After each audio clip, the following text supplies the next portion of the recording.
जय हिंद दोस्तों, स्वागत है आपका आपके अपने फेवरेट एप्लीकेशन आरजी विक्रमजीत पे। कैसे हैं आप लोग बताइए। डॉली महतो, नीतू कुमारी, मोहम्मद दाऊद, गुलशन कुमार, लव यू भाई सभी को।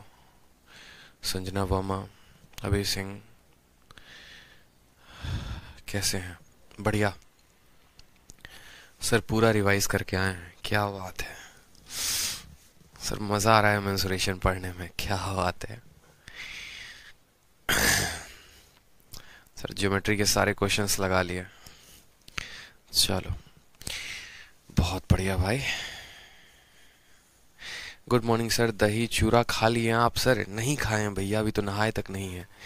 मकर संक्रांत है, अब जाएंगे आप लोग का क्लास लेके, उसके बाद थोड़ा नहान धोवान होगा, फिर उसके बाद थोड़ा बहुत कुछ खाया जाएगा, क्योंकि सुबह से गुरुकुल में क्लास चल रही थी और गुरुकुल में ख़त्म होते फिर उसके बाद पूरी टीम को मैनेज किया 1 घंटे, और फिर जो है अभी आप लोग की क्लास चल रही है। थोड़ा शेड्यूल बिजी है विक्रमजीत सर के नहीं होने की वजह से, क्योंकि अभी वो हॉस्पिटल में हैं, पापा की तबीयत जो है उनकी ठीक नहीं है, इस वजह से मुझे ही सारा काम मैनेज करना पड़ रहा है। यूट्यूब पर भी आप देख रहे होंगे जो है सभी फैकल्टी को लेकर आना, क्लासेस लगाना, एवरीथिंग सब कुछ करना जो है अभी मेरे ऊपर ही लोड आ गया है। इस वजह से जो है थोड़ा सा शेड्यूल काफ़ी ज़्यादा बढ़ गया है। बट कोई बात नहीं, आप लोग की क्लास चल रही है और चलती रहेगी। अगर नहीं हो पाएगा तो मैं संडे को एक्स्ट्रा क्लास लेके बढ़िया तरीके से आप लोग के सिलेबस ख़त्म कराऊंगा, ठीक है? हाँ, बट जल्दीबाजी नहीं है। चलो आ जाओ। तो आज बहुत ही प्यारा कंसेप्ट हम पढ़ने वाले हैं, और वो प्यारा कंसेप्ट हमारा है, एक तरीके से ऐसे समझ लो कि आप किसी भी फोटो को, मतलब किसी भी फोटो तो नहीं कह सकते, किसी भी पॉलीगन को कट करके क्या हम दूसरा पॉलीगन बना सकते हैं। ठीक है, किसी भी पॉलीगन को कट करके हम दूसरा पॉलीगन बना सकते हैं। जैसे मानो कि आप एक त्रिभुज को जानते हो कि एक त्रिभुज ऐसे आकार में होता है। इस त्रिभुज को अगर मानो ऊपर से इतना काट दें, यहाँ से इतना काट दें, यहाँ से इतना काट दें, तो जो यहाँ पर बनेगा ये क्या बनेगा? ये हमारा बनेगा भैया, देखो कितने साइड वाला, 1 2 3 4 5 6 हेक्सागन बनेगा, षष्ठभुज बनेगा। तो हम यहाँ पर पढ़ना है हमें कि अगर हम एक ट्रायंगल को काट के षष्ठभुज बना दें तो वो षष्ठभुज यानी जो हेक्सागन होगा उसका प्रत्येक साइड कितना होगा। उसी तरीके से कल के दिन अगर हम एक स्क्वायर को ऐसे लेते हैं और ये स्क्वायर को ऐसे काट देते हैं, ऐसे काट देते हैं, ऐसे काट देते हैं, ऐसे काट देते हैं, तो यहाँ पर जो हमारा बनेगा वो भी हेक्सागन होगा। गौर से देखेंगे तो ठीक है। यहाँ पर 1 2 3 4 5 6 7, गौर से देखो यहाँ पे 1 2 3 4 5 6 7 8। तो अगर हम एक ट्रायंगल को काटते हैं तो हमें क्या मिलता है? हेक्सागन मिलता है, ठीक है। और अगर हम एक यहाँ पर स्क्वायर को काटते हैं तो हमें क्या मिलता है? ऑक्टागन मिलता है। हमारे पेपर में आए दिन सवाल आता है कि अगर एक ट्रायंगल को काट रहे हो, इक्विलेटरल ट्रायंगल को, तो तुम्हारा जो हेक्सागन बनेगा उसका साइड कितना होगा, और अगर तुम एक स्क्वायर को काटोगे तो वहां पर जो ऑक्टागन बनेगा उसका साइड जो होगा वो कितना होगा। कभी भी एक बात को हमेशा ध्यान रखना, कभी भी इस बात को हमेशा ध्यान रखना कि जब भी आप कोई एक रेगुलर पॉलीगन को काटोगे ना, तभी आपको एक रेगुलर पॉलीगन मिलेगा। ऐसा नहीं है कि आप यहाँ पर राइट एंगल ट्रायंगल को काट दिए हो, राइट एंगल ट्रायंगल है, इसको काट दिए यहाँ से, इसको काट दिए यहाँ से, इसको काट दिए यहाँ से, और बैठ के एक हेक्सागन बना रहे हो। पॉसिबल नहीं है। रेगुलर पॉलीगन क्या होता है? रेगुलर पॉलीगन वो पॉलीगन होता है जिसकी सभी भुजाएं समान होती हैं, जिसका सभी कोण समान होता है, सभी एंगल समान होते हैं। तो अगर हम ट्रायंगल भी लेंगे तो हम वो वाला ट्रायंगल लेंगे जो इक्विलेटरल ट्रायंगल होगा। उसी को हम अगर काटेंगे ऐसे करके ना, अगर हम ऐसे 3 कट लगाएंगे तो हमें हेक्सागन मिलेगा, और हेक्सागन की हर साइड जो होती है बराबर। उसी तरीके से हम एक स्क्वायर की कटिंग कर सकते हैं, ठीक है। ऐसा नहीं है पैरेललोग्राम को काट दिया, ऐसा नहीं है काइट को काट दिया। तो ये बात हमें समझना पड़ता है। कटिंग करेंगे तो किसकी करेंगे? एक रेगुलर पॉलीगन की, और एक रेगुलर पॉलीगन को काट के हम एक रेगुलर पॉलीगन बनाएंगे। तो सबसे पहले आपके सामने एग्जांपल नंबर 7 है कि यदि corner of equilateral triangle are cut to form a regular hexagon, तो उस केस में यहाँ पर इसकी साइड क्या होगी, ठीक है। और यहाँ पर पूरा का पूरा उसके ऊपर क्वेश्चन दिया गया है। तो मैं चाहता हूँ कि आप लोग इसके पीछे का प्रूफ पढ़ो कि इसके पीछे का जो प्रूफ है वो क्या है, और उस प्रूफ का सीधा का जो अंतिम रिजल्ट होता है, जो एंड रिजल्ट होता है, उसको आप लोग याद करो, ठीक। वहीं आपके पेपर में आता है। और ये कहाँ पर आता है? ये कभी प्री में नहीं आता, मैं सीधा बता दूं, ये सीधा मेंस में आता है। मेंस में आपसे कहा जाता है कि आपने कटिंग की है, आपने कटिंग करके बनाया है, तो आप इसका बताओ कि चलो भैया जो साइड होगा वो कितना होगा, ठीक है। प्री में कभी ये सवाल कटिंग के ऊपर नहीं आया, मेंस में आया है, तो मेंस में देखेंगे, मेंस लेवल के हिसाब से हम इसको जानेंगे। तो जैसे मान लीजिए हम यहाँ पर कटिंग कर रहे हैं, पहली कटिंग हमने की दूसरी कटिंग हमने की और तीसरी कटिंग हमने की। अब बहुत बच्चा बोलेगा सर कटिंग के आप ऐसे भी कर सकते हो, इसको यहाँ से भी काट सकते हैं, इसको यहाँ से भी काट सकते हैं, इसको यहाँ से भी काट सकते हैं इस साइड को, तो कटिंग कैसी होनी चाहिए? तो हमेशा इस बात को ध्यान रखो, कटिंग वैसी होनी चाहिए जो बराबर तरीके से हो। ऐसे नहीं है कि मर्जी हुआ तो इसको इसे भी काट दिए, इसको इसे भी काट दिए, इसको इसे भी काट दिए, ऐसे कटिंग नहीं कर सकते हैं दोस्त। कटिंग करेंगे तो बराबर डिस्टेंस से करेंगे ताकि जो हमें यहाँ पर साइडें मिलेंगी ना वो बड़ी बराबर मिलेंगी। जो हमें यहाँ पर साइड मिलेगा यानी हम बराबर डिस्टेंस पर करने वाले हैं। यानी इस सेंटर से, मेरी बात को समझना, इस सेंटर से यहाँ तक अगर मानो हमने मान लिया 1 सेंटीमीटर है तो यहाँ से 1 सेंटीमीटर यानी कटिंग होगी तो 1 सेंटीमीटर से। उसी तरीके से यहाँ से अगर 1 सेंटीमीटर, यहाँ से 1 सेंटीमीटर तो ऐसे कटिंग होगी। यहाँ से 1 सेंटीमीटर, यहाँ से 1 सेंटीमीटर तो वैसे कटिंग होगी कि इस कोने से बराबर दूरी पर हमें कटिंग करनी है। इस कोने से बराबर दूरी पर कटिंग करनी है तभी जो है हमें यहाँ पर प्रॉपर तरीके से एक पॉलीगन मिलेगा। नहीं तो पता चला यहाँ से 1 सेंटीमीटर का चाप लेके काट दिए और यहाँ से 5 सेंटीमीटर का चाप लेके काट दिए तो कटिंग वो नहीं होता है। मैं आपको एक एक छोटी छोटी बात बेसिक से क्लियर करवा रहा हूँ ताकि मैं चाहता हूँ कि आप लोग ना सिर्फ प्री में 50/50 लाओ बल्कि मेंस में भी 200 में 200 लेके आओ। ठीक है, बस मेरी बातों को सुनना है आपको, धीरे धीरे सारी बातें मैं आपके दिमाग में डाल दूंगा। तो मैंने कहा यहाँ से लेकर यहाँ तक एक फिक्स डिस्टेंस हम मान लेते हैं। मान लो कि वो डिस्टेंस मान लेते हैं कि यहाँ से लेकर यहाँ तक x की दूरी है और यहाँ से लेकर यहाँ तक जो है वो x की दूरी है। ठीक, और इसी x की दूरी पर हमने क्या किया है, कटिंग की है। उसी तरीके से यहाँ से यहाँ x है, यहाँ से यहाँ x है, यहाँ से यहाँ x है, यहाँ से यहाँ x है और इस कटिंग को हमने यहाँ पर अंजाम दिया है, कटिंग की है इसकी। अब कटिंग करेंगे तो कैसे करेंगे देखो, तो जैसे मानो x सेंटीमीटर का चाप लेके वैसे काट दिया ऊपर, x सेंटीमीटर का चाप लेके यहाँ नीचे काट दिया और x सेंटीमीटर का चाप लेके ऐसे इनको काट दिया। अब जब काटेंगे तो क्या बनेगा, काटेंगे तो जाहिर सी बात है कोई ना कोई पॉलीगन बनेगा। तो बनेगा आपका एक हेक्सागन। क्या बनेगा, दोबारा से मेरी बात को सुन लो, बनेगा आपका एक हेक्सागन। और वो हेक्सागन क्या होगा, तो ये देखो ये, ठीक है, ये आपका हेक्सागन होगा। और हेक्सागन बनेगा तो उसकी प्रत्येक भुजाएं क्या होंगी, प्रत्येक भुजाएं जो होंगी वो बराबर होंगी। ठीक है, प्रत्येक भुजाएं क्या होंगी दोस्त मेरे, तो प्रत्येक भुजा जो होगी वो बराबर होगी। अब बात आती है यहाँ पर कि प्रत्येक भुजा जो है वो कितनी होगी, उसका साइड कितना होगा। ठीक है, एक एक बातों को हमें समझना है। बोलोगे सर यहाँ पर बराबर साइड में आपने क्यों काटा है, तो देखो क्या होता है कि ये वाला कोण जो होता है ना, ये वाला कोण हमेशा हमारा बराबर होता है, इस बात को समझना। जैसे इक्विलेटरल ट्रायंगल है तो ये कोण हमारा कितने का है, तो 60 का है। तो ये भी कोण कितने का है, 60 का, और ये भी कोण कितने का है, 60 का। इक्विलेटरल ट्रायंगल के समबाहु त्रिभुज के तीनों कोण कितने कितने के होते हैं, 60 के होते हैं। अब अगर ये वाला कोण 60 का है और ये वाला x और ये वाला x हमारा बराबर है, ये दोनों हमारे बराबर हैं। अगर ये दोनों बराबर हैं तो ये भी दोनों कोण बराबर होंगे, तो आप बोलेंगे हाँ सर दोनों के दोनों बराबर होंगे। ठीक है, अगर दोनों के दोनों बराबर होंगे और एक त्रिभुज में तीनों कोणों का जोड़ कितना होता है, 180 होता है। यानी ये 60 है तो बाकी दोनों भी 60 और 60 हो जाएंगे। मेरी बात को दोबारा से समझिएगा, एक कोण 60 है, तीनों कोणों का जोड़ 180 होता है, यानी बाकी दोनों कोण भी 60 और 60 में हो जाएंगे। यानी अगर हमारा ये भी कोण 60 हो गया, ये भी कोण 60 हो गया, तो ये अपने आप में एक इक्विलेटरल ट्रायंगल हो गया। तो बोलेंगे हाँ सर ये एक इक्विलेटरल ट्रायंगल हो गया। इक्विलेटरल ट्रायंगल की तीनों भुजाएं समान होती हैं, यानी ये x है, ये x है, तो ये भी हमारा x हो जाएगा। अब अगर हमारा हेक्सागन बन रहा है, अगर हमारा हेक्सागन बन रहा है और उस हेक्सागन की भुजा, उस हेक्सागन की भुजा अगर x आ रही है 1, तो सारी की सारी भुजाएं कितनी होंगी, सारी की सारी भुजाएं जो है वो x x x ही होंगी। यहाँ पे सारी की सारी भुजाएं कितनी होंगी, x होंगी। यानी यहाँ पर कह सकते हैं कि अगर ये इक्विलेटरल ट्रायंगल का साइड जो है वो a है, अगर इस इक्विलेटरल ट्रायंगल का साइड a है, तो यहाँ पर बोलेंगे if side of equilateral triangle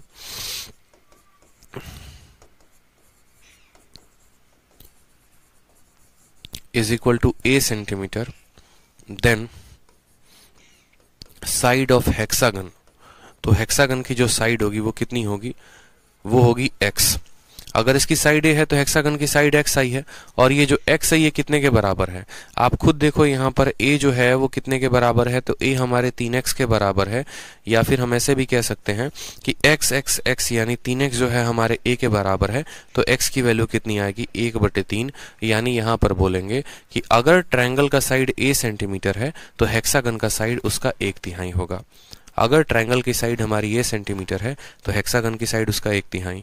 यानी यहाँ पर इस बात को आपको समझ जाना है कि जब एक ट्रायंगल होता है और ट्रायंगल को हम काट के हेक्सागन बना रहे होते हैं तो यहाँ पर ये 3 बराबर भागों में बट रहा होता है, ये 3 बराबर भागों में बट रहा होता है, ये भी 3 बराबर भागों में, ये भी 3 बराबर भागों में।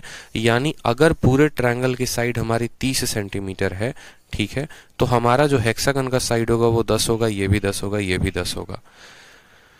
ठीक है, कोई समस्या की बात यहाँ पे बताओ। तो यहाँ पर हमने छोटी सी बात को सीखा कि अगर हमारा त्रिभुज का साइड 30 है तो हमारे यहाँ पर हेक्सागन का साइड उसका 1/3 होगा, 1/3 होगा। ठीक है, तो यहाँ पर हमेशा ध्यान रखना कि साइड ऑफ हेक्सागन जो होता है वो हमेशा होता है किसका, 1/3 into side of triangle, 1/3 into side of triangle. ध्यान रहेगा ये बात। कैसे 1/3 आया अभी आपको प्रूफ भी बता दिया मैंने कि यहाँ पर 60 का कोण बनता है, ये x है और ये x है, तो बाकी दोनों भी 60 और 60 के होंगे, यानी इक्विलैटरल ट्रायंगल बनेंगे। इस बात को आजीवन अपने मन में ध्यान रखना है। ठीक, कोई परेशानी की बात है तो आ जाओ। एग्जाम्पल नंबर 8 को देखते हैं। कहा गया find the area of hexagon formed by, ठीक है। अब उसके बाद एक और बात को समझो, हेक्सागन होता क्या है। हेक्सागन के बारे में थोड़ी बहुत जानकारी प्राप्त कर लेते हैं। हेक्सागन बनाते कैसे हैं वो देखो। ठीक, तो हेक्सागन के बारे में यहाँ पर छोटी सी बात को समझिए आप। मानिए कि हमने एक हेक्सागन बनाया, ठीक है, एक रेगुलर हेक्सागन बनाया। ज्योमेट्री में हमने आपको हेक्सागन के बारे में बहुत सारी बातें बता दी थी। अब यहाँ पर चंद बातें जानने के बारे में ज़रूरी है। तो हेक्सागन एक ऐसा पॉलीगन होता है, दोबारा से मेरी बात को समझिए, थोड़ा सा टेढ़ा हो गया, इसको मिटा देते हैं।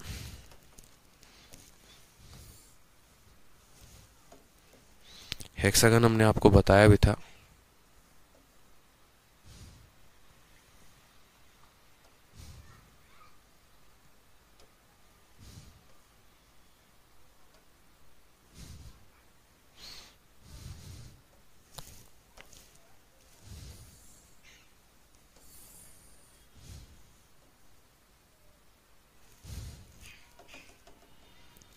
आप ऐसे समझ लो,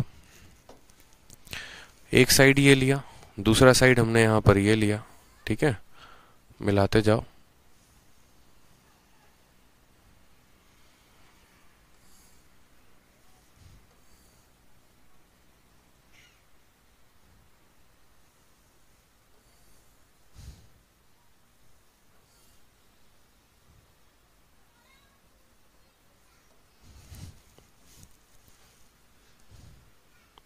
ये आपका एक हेक्सागन है मानो। तो हेक्सागन का क्या होता है, प्रत्येक भुजा बराबर होती है।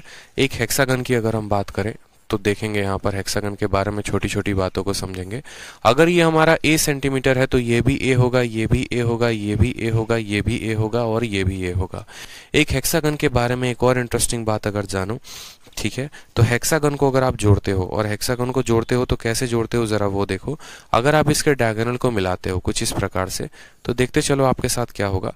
यहाँ पर आपने इसके डायगोनल को मिलाया है, मिला लो आप। यहाँ पर सिर्फ 3 डायगोनल को मिलाने हैं। जब आप ये तीनों डायगोनल को मिलाओगे ना दोस्त, यहाँ पे जब आप इस तीनों डायगोनल को मिलाओगे तो आपको एक बड़ी इंटरेस्टिंग बात पता चलेगी कि टोटल मिलाकर ये कितने पार्ट में बटा है। तो टोटल कुल मिलाकर 1 2 3 4 5 6, और कुल मिलाकर ये 6 बराबर भागों में बंटता है। कुल मिलाकर ये कितने भागों में बंटता है, 6 बराबर भाग में। और हर भाग जो होता है वो अपने आप में क्या होता है, एक इक्विलैटरल ट्रायंगल होता है, एक समबाहु त्रिभुज होता है। दोबारा से मेरी बातों को सुनिएगा। जब आप हेक्सागन के डायगोनल को मिलाते हैं, जब आप हेक्सागन के डायगोनल को मिलाते हैं तो आपको कुल मिलाकर 6 इक्विलैटरल ट्रायंगल बनते हैं। कुल मिलाकर 6 इक्विलैटरल ट्रायंगल बनते हैं। और यहाँ पर हर इक्विलैटरल ट्रायंगल का क्या होता है, जो हमारा भुजा होता है वो बराबर होता है। हर इक्विलैटरल ट्रायंगल की जो भुजाएं होती हैं बराबर होती हैं, और हर इक्विलैटरल ट्रायंगल का जो एरिया होता है वो बराबर होता है। यानी यहाँ पर अगर हम हेक्सागन के बारे में बात करना हो तो हम कहेंगे कि देखो भैया, इसका जो पेरीमीटर होता है, क्या क्या हो गया, इसका जो पेरीमीटर होता है, परिमाप होता है, इसका जो पेरीमीटर होता है, परिमाप होता है, वो बराबर होता है हमारे कितने के, तो 1 2 3 4 5 6, यानी 6 इंटू साइड के। कितना होता है, 6 इंटू हमेशा साइड के। और अगर हम एरिया की बात करते हैं, जो क्षेत्रफल हो गया यहाँ पर, तो क्षेत्रफल कितना होगा, तो बोलेंगे सर एक हेक्सागन का जो क्षेत्रफल होगा 6 इंटू √3/4 इंटू साइड स्क्वायर। आप कह सकते हो कि सर यहाँ पर 6 इक्विलेटरल ट्रायंगल बनते हैं, तो यहाँ पर एक इक्विलेटरल ट्रायंगल का एरिया √3/4 इंटू साइड स्क्वायर होता है, तो पूरा का पूरा हेक्सागन का जो एरिया होगा वो 6 इक्विलेटरल ट्रायंगल के एरिया के बराबर होगा। दोबारा से मेरी बात को सुन लो, यहाँ पे पूरा का पूरा जो एरिया होगा वो क्या होगा, 6 इक्विलेटरल ट्रायंगल के एरिया के बराबर होगा। ध्यान रहेगा इस बात को, बताइए जल्दी से। इसका पेरीमीटर हो गया 6 इंटू साइड और इसका एरिया हो गया 6 इंटू √3/4 इंटू साइड स्क्वायर। तो यहाँ पर जो हमसे क्वेश्चन पूछा गया वो वही है एग्जाम्पल नंबर 1 में, find the area of hexagon formed after cutting. मतलब एक नॉर्मल हमें बोला होता, देखो दो कंसेप्ट आ गए, समझना। अब मैं आपको पहले दोनों पे प्रैक्टिस करवा देता हूँ, फिर आप अच्छे से समझ पाओगे। जैसे मैंने सिंपल अभी कहा, find the area of hexagon, find the area of hexagon of side 10 centimetre. चलो, एक हेक्सागन है जिसकी साइड 10 सेंटीमीटर है, उसका क्षेत्रफल बताओ पहले। नॉर्मल क्वेश्चन है, हेक्सागन का आपको क्षेत्रफल बताना है। मैं चाहता हूं सबसे पहले आप हेक्सागन के बारे में थोड़े रूबरू हो जाओ, हेक्सागन को याद कर लो। तो मुझे बताओ एक हेक्सागन का एरिया कैसे निकालोगे। एक हेक्सागन का साइड अगर 10 सेंटीमीटर है तो उसका एरिया कितना होगा, बताओ। What is the area of hexagon having side 10 centimetre?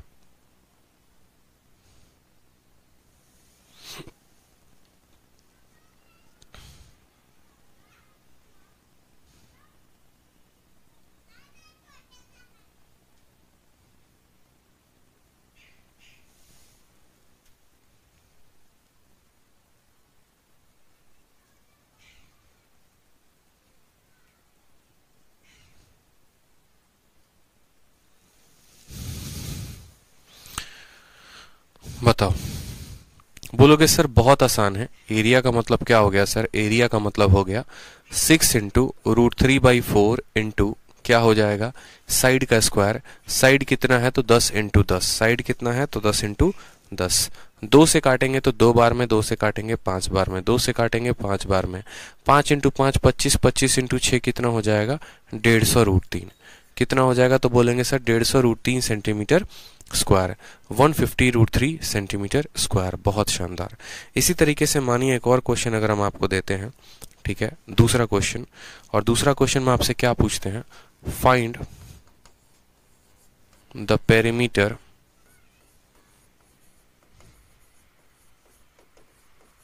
And area of a hexagon, find the perimeter and area of hexagon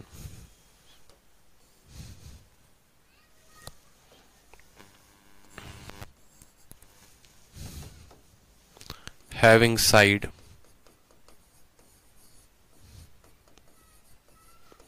15 centimetre. ठीक, ये सवाल आपका पूछा गया था, कब पूछा गया था देखेंगे। ये सवाल आपका पूछा गया था प्रीवियस ईयर में। ठीक है, ये सवाल आपका पूछा गया था प्रीवियस ईयर में।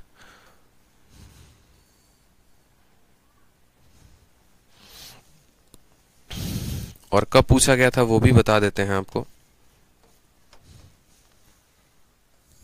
CGL 2020 में आपसे क्वेश्चन पूछा गया, find the perimeter and area of hexagon having side 15 centimetre. बताइए क्या बताएंगे? बोलेंगे सर सिंपल क्वेश्चन है, हेक्सागन के बारे में पूछा गया है, तो पहले बताएंगे आंसर बराबर पेरीमीटर। सर पेरीमीटर क्या होता है? तो पेरीमीटर होता है 6 इंटू साइड, ठीक है। और एरिया क्या होता है? तो एरिया होता है 6 इंटू √3/4 इंटू साइड स्क्वायर। ठीक, समझ में आ गया बात? तो बोलेंगे साइड कितना है तो 15 है, यानी 6 इंटू 15 हमारा कितना हो जाएगा, तो बोलेंगे सर 90 सेंटीमीटर। ठीक है। और यहाँ पर एरिया की बात अगर हम करें तो एरिया की बात के लिए हम क्या बोलेंगे, बोलेंगे sir 6 into √3/4 into 15 into 15, 15 into 15। अब आप यहाँ पर कट्टम कुटाई थोड़ा बहुत करोगे तो क्या बोलोगे, 2 से काटेंगे 2 बार में, 2 से काटेंगे 3 बार में। 15 का स्क्वायर कितना होता है, 225। 225 का 3 गुना कितना हो जाएगा, 675। तो बोलेंगे sir 675/2 √3 centimetre square, centimetre square. ध्यान रहेगा ये बात, बता दो जल्दी से। पेरीमीटर 90 आ गया। 675/2 रूट 3, 675/2 रूट 3। अब ये तो चलो नॉर्मल क्वेश्चन है, आपके पेपर में नॉर्मल क्वेश्चन एक हमने पूछ लिया और उसका आंसर हमने दे दिया आपने। लेकिन अगला सवाल जो आपको आएगा वो कुछ ऐसे आएगा, ठीक है। और अगला सवाल आपको ऐसे पूछा जाएगा कि भैया आपको पेरीमीटर या एरिया तो बताना है, लेकिन आपको ऐसे बताना है कि वो एक साधारण हेक्सागन नहीं है, एक नॉर्मल हेक्सागन नहीं है, एक हेक्सागन है लेकिन एक ट्रायंगल को काट के बना हुआ ट्रायंगल है। एक हेक्सागन तो बना है लेकिन एक ट्रायंगल को काट के, तो मुझे बताओ उस केस में उसका क्षेत्रफल कितना होगा। तो आपको हमेशा से इस बात को ध्यान रखना है कि अगर हम एक हेक्सागन बना रहे हैं और कैसे बना रहे हैं, कहाँ से बना रहे हैं, ट्रायंगल से, तो हमेशा जो इसकी साइड होती है इसकी 1/3 होती है। इसकी जो साइड होती है इसकी कितनी होती है, 1/3 होती है। ये पूरा का पूरा प्रूफ के माध्यम से अभी बताया था आपको कि अगर यहाँ पर ये 3 हैं तो ये ए हो जाएगा। ठीक, समझ गए बात यहाँ पर। तो कहा गया हेक्सागन को बनाया है आपने इक्विलेटरल ट्रायंगल को काट के, तो ट्रायंगल की जो साइड है वो कितनी है, तो बोलोगे सर ट्रायंगल की साइड हमारी 9 सेंटीमीटर है, ठीक है। तो हेक्सागन की जो साइड आएगी वो कितनी आएगी बताओ, तो हेक्सागन की जो साइड आएगी वो 9 का 1/3 हो जाएगा, यानी हेक्सागन की साइड हमारी 3 सेंटीमीटर हो जाएगी। हमसे बोला गया हेक्सागन का एरिया बताओ, तो हेक्सागन का जो एरिया होता है वो क्या होता है बताइए। इसका जो एरिया आएगा वो आएगा 6 × √3/4 और इंटू इसी का साइड, इसका साइड कितना है तो 3 × 3 है, ठीक है। 2 से काटो यहाँ पर और इसको 3 से काटो, 3 3 9 के 27, तो बोलोगे sir 27/2 √3 centimetre square, 27/2 √3 centimetre square या 27 √3/2। कौन सा ऑप्शन है, तो ऑप्शन नंबर जो सी है वो करेक्ट आंसर है। तो पहले ये कंफर्म करिए कि हेक्सागन का एरिया कितना होता है, फिर उसको कंफर्म करने के बाद फिर ये कंफर्म करिए कि अगर हमको एक ट्रायंगल को काट के हेक्सागन बनाना हो तो उसका एरिया कितना होगा। दोनों बातों में बहुत फर्क होता है दोस्त, दोनों बातों में बहुत फर्क होता है।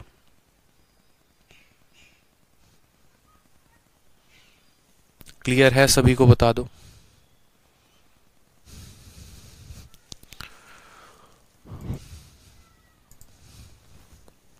चलो आ जाओ, ये क्लियर है तो अगला एग्जांपल पढ़ते हैं। अब अगला एग्जांपल में क्या दिया गया वो देखो। In the given figure ABCD is a rectangle and triangle AFE and triangle EFC are equilateral triangle. अगर BEC का क्षेत्रफल जो है, देखो कौन कौन से ट्रायंगल, देखो ये हमारा एक रेक्टेंगल है, रेक्टेंगल का मतलब क्या हो गया, आयत हो गया। और ये वाला जो त्रिभुज है ये एक समबाहु त्रिभुज है और ये भी त्रिभुज जो है वो हमारा समबाहु है। सवाल में कहा गया है ना कि AFE हो गया और दूसरा FEC हो गया, ये दोनों के दोनों इक्विलेटरल हैं। BEC का मान हमें दे रखा है, BEC का मान हमें कितना दे रखा है, 8 √3 सेंटीमीटर स्क्वायर हमें दे रखा है। और हमसे बोला है कि पूरा कंप्लीट रेक्टेंगल का जो एरिया होगा वो कितना होगा बता दो। दिए गए फोटो में ABCD रेक्टेंगल है, ये दोनों के दोनों ट्रायंगल हैं। और कैसे ट्रायंगल हैं, तो आप बोलेंगे सर ये दोनों के दोनों इक्विलेटरल ट्रायंगल है। ये दोनों के दोनों कैसे ट्रायंगल हैं, तो इक्विलेटरल ट्रायंगल हैं। हमसे बोला गया है कंप्लीट रेक्टेंगल का एरिया बताने को, कैसे बताएंगे बताइए, कैसे बताएंगे बोलो। तो हम बोलेंगे सर देखो बहुत आसान काम है। क्या आसान काम है बताओ। यहाँ पे अगर हम इसके पूरे लंबाई को यहाँ पर L मानते हैं कि मानो ये पूरी की पूरी लंबाई L है, ठीक है। और यहाँ पर ये एक इक्विलेटरल ट्रायंगल है, इस इक्विलेटरल ट्रायंगल का ये साइड A हो गया, ये भी साइड A हो गया, ये भी साइड ये हो गया। और ये दोनों के दोनों ट्रायंगल बराबर है, यानी ये अगर A है तो ये भी A हो जाएगा, ये भी A हो जाएगा, ठीक है। यानी पूरी की पूरी भुजा L है और अगर ये A है तो ये हमारा हो जाएगा L - A। उसी तरीके से ये भी हो जाएगा हमारा L - A। समझ में आ रहा है, पूरा लेंथ L है और ये A है तो L - A, ठीक। अब उसके बाद दूसरी बात को हमारे समझिएगा। यहाँ पर अगर हम इसके चौड़ाई को काउंट करते हैं तो इसका चौड़ाई हम कैसे निकालेंगे, तो आप बोलेंगे सर ये L - A है, ठीक है, और ये हमारा A है, ठीक है सर, कोई परेशानी की बात है। ये हमारा L - A है, या फिर आप ऐसे कह सकते हो L - A को छोड़ो, गोली मारो, आप L - A को छोड़ो, यहाँ पे आप अपने तरफ से भुजाएं ले लो, काउंट कर लो। आपने कहा सर अगर हम इसके साइड को A सेंटीमीटर मानते हैं तो ये भी A हो जाएगा, ये भी A हो जाएगा, ये भी A हो जाएगा, ये भी A हो जाएगा, ठीक है। कोई परेशानी की बात है यहाँ पे, ठीक है। साथ में कोण भी देखते चलो, कोण कितने कितने होंगे। तो चूंकि ये इक्विलेटरल ट्रायंगल है तो ये 60 डिग्री होगा, ये भी हमारा 60 डिग्री होगा। चूंकि ये एक इक्विलैटरल ट्रायंगल है तो ये भी कितना होगा, 60 डिग्री होगा। तो ये 60 और 60 20, तो ये वाला कोण कितना आ जाएगा दोस्त, 60 आ जाएगा। ये वाला कोण कितना आ जाएगा, तो 90 आ जाएगा। 90 आ जाएगा। आपका पूरा का पूरा साइड यहीं से निकल जाएगा, मेरी बात को समझिएगा। ये 60 है, ये 60 है, तो ये 60 हो गया। और ये पूरा ट्रायंगल है, सॉरी एक रेक्टेंगल है, तो रेक्टेंगल में जो कोण बनता है वो कितने का बनता है, 90 का बनता है। तो ये 60 और 30 हो जाएगा। अब आपको पता है, कभी भी आपको हमने पढ़ाया बहुत बार कि आप जब ये ट्रायंगल बना रहे होते हैं तो 60 के सामने हमेशा जो होता है ना, ये ए को अभी गोली मारो, ए कोई काम का नहीं है। मैंने कहा 60 के सामने जो होता है वो √3 होता है, 30 के सामने जो होता है 1 होता है, और 90 के सामने जो होता है वो 2 होता है। ठीक है, आपको इस बात को हमेशा ध्यान रखना है। यानी हम ऐसा कह सकते हैं यहाँ पे साफ तौर पे कि भैया 60 के सामने वाला हमेशा कितना होगा, तो 60 के सामने वाला √3 होगा, 30 के सामने वाला कितना होगा, 1 होगा, और 90 के सामने वाला कितना होगा, 2 होगा। अब यहाँ पर आप इसको ये भी कह सकते हो, ये 1a है, ये 2a है, और ये √3a है। आप इस आधार पे इनको कह सकते हो कि ये 1a है, ये 2a है, ये √3a है। कैसे, तो 1 ठीक, √3 और ये 2, ये रेशियोज हमारे फिक्स होते हैं। अगर मानिए हमारा ये √3a है तो ये भी तो हमारा √3 × a ही होगा, तो बोलोगे हाँ सर, ठीक है। अगर ये 1a है तो ये भी हमारा 1a होगा, ठीक, क्योंकि जितनी भुजा यहाँ पर आएगी उतनी ही भुजा यहाँ पर आएगी। कोई परेशानी की बात, तो बोलोगे नहीं सर। यहाँ पर भी तो सेम ही रेशियो होगा ना मेरे भाई, ये 90 है, यहाँ पर ये आपको 60 बनेगा, ये 30 बनेगा, तो 60 के सामने √3, ठीक, 60 के सामने √3। अगर आप इस रेशियो में यहाँ पर इसको कंसिडर नहीं करना चाहते तो आप ऐसे समझ लो, ये आपका 90 है, यहाँ पर जो देखो ये भी 60 है, ये भी 60 है, ये दोनों के दोनों 60 हैं, तो आप बोलोगे सर ये भी 60 हो जाएगा। उसी तरीके से ये पूरा का पूरा कोण 90 होता है, तो ये अगर हमारा 60 डिग्री है तो ये हमारा कितना हो जाएगा, 30 डिग्री हो जाएगा। सभी एंगल का साइड ले लो। 60 के सामने कितना होता है, तो √3 × x मान लो आप यहाँ पे। 30 के सामने कितना होता है, तो x मान लो, और 90 के सामने कितना होता है, तो 2x मान लो। ठीक है, अब आप मुझे बताओ ये वाले ट्रायंगल का जो एरिया दिया गया है सवाल में, ये ट्रायंगल का एरिया कितना है। तो ये ट्रायंगल का एरिया EBC का एरिया कितना है, 8√3 है। इसका एरिया हमसे 8√3 सेंटीमीटर स्क्वायर कहा गया है। राइट एंगल ट्रायंगल का एरिया कैसे निकालते हैं, तो half into base into height, यानी बोलेंगे सर हाफ इंटू इसका बेस कितना है सर, तो x है, और इंटू इसकी हाइट कितनी है, तो बोलेंगे सर √3x है, और ये बराबर हो जाएगा किसके, तो 8√3 के बराबर हो जाएगा, किसके, 8√3 के। ये हमारी कहानी इन दोनों के बराबर है। √3 से हमने √3 को काट दिया, x × x हमारा कितना हो गया, x²। 2 से उधर 8 को भेजेंगे तो 16, तो यहाँ पर हमारी x की वैल्यू कितनी आ गई, x की वैल्यू हमारी 4 आ गई। अभी सिर्फ हमारी x की वैल्यू आई है 4। सवाल में हमसे कहा गया है पूरे कंप्लीट ट्रायंगल का एरिया बताओ, और कंप्लीट ट्रायंगल का एरिया बताने के लिए हमें उसकी लंबाई भी चाहिए और चौड़ाई भी चाहिए। चौड़ाई तो हमें पता है कि ये √3x है, कोई दिक्कत नहीं है, लंबाई को पता करना है। अब आप मुझे खुद बताओ, ये वाला पोर्शन x हो गया, ये जो इक्विलेटरल ट्रायंगल है इसकी साइड आपको कितनी दिख रही है, तो बोलोगे सर 2x दिख रही है। अगर ये 2x है तो ये भी हमारा 2x होगा, फिर ये भी हमारा 2x होगा, और अगर ये 2x होगा तो ये भी हमारा 2x होगा, ये भी हमारा 2x होगा। यानी बोलोगे सर ये 2x है तो ये कितना है, 2x है। तो यहाँ पर रेक्टेंगल की लंबाई कितनी आ गई, 3x, चौड़ाई कितनी आ गई, √3x। यानी यहाँ पर हम कहेंगे तो रेक्टेंगल का जो एरिया आएगा वो कितना आएगा, यहाँ पर साफ तौर पे बोलोगे तो बोलोगे sir area of rectangle, area of rectangle जो होगा वो कितना होगा सर, तो बोलोगे सर लंबाई कितनी है, तो 3x है, और चौड़ाई कितनी है, तो √3x है, तो 3x × √3x। x की वैल्यू 4 है, तो 4 × 4 16, 16 × 3 48, तो आंसर आ जाएगा कितना, 48√3। तो सवाल आसान था, बहुत बच्चे इसको अलग अलग तरीके से करते, लेकिन अगर आप इस पर्टिकुलर मेंसुरेशन में ज्योमेट्री के कंसेप्ट को शामिल कर देते तो आपका ये सवाल और आसान हो जाता।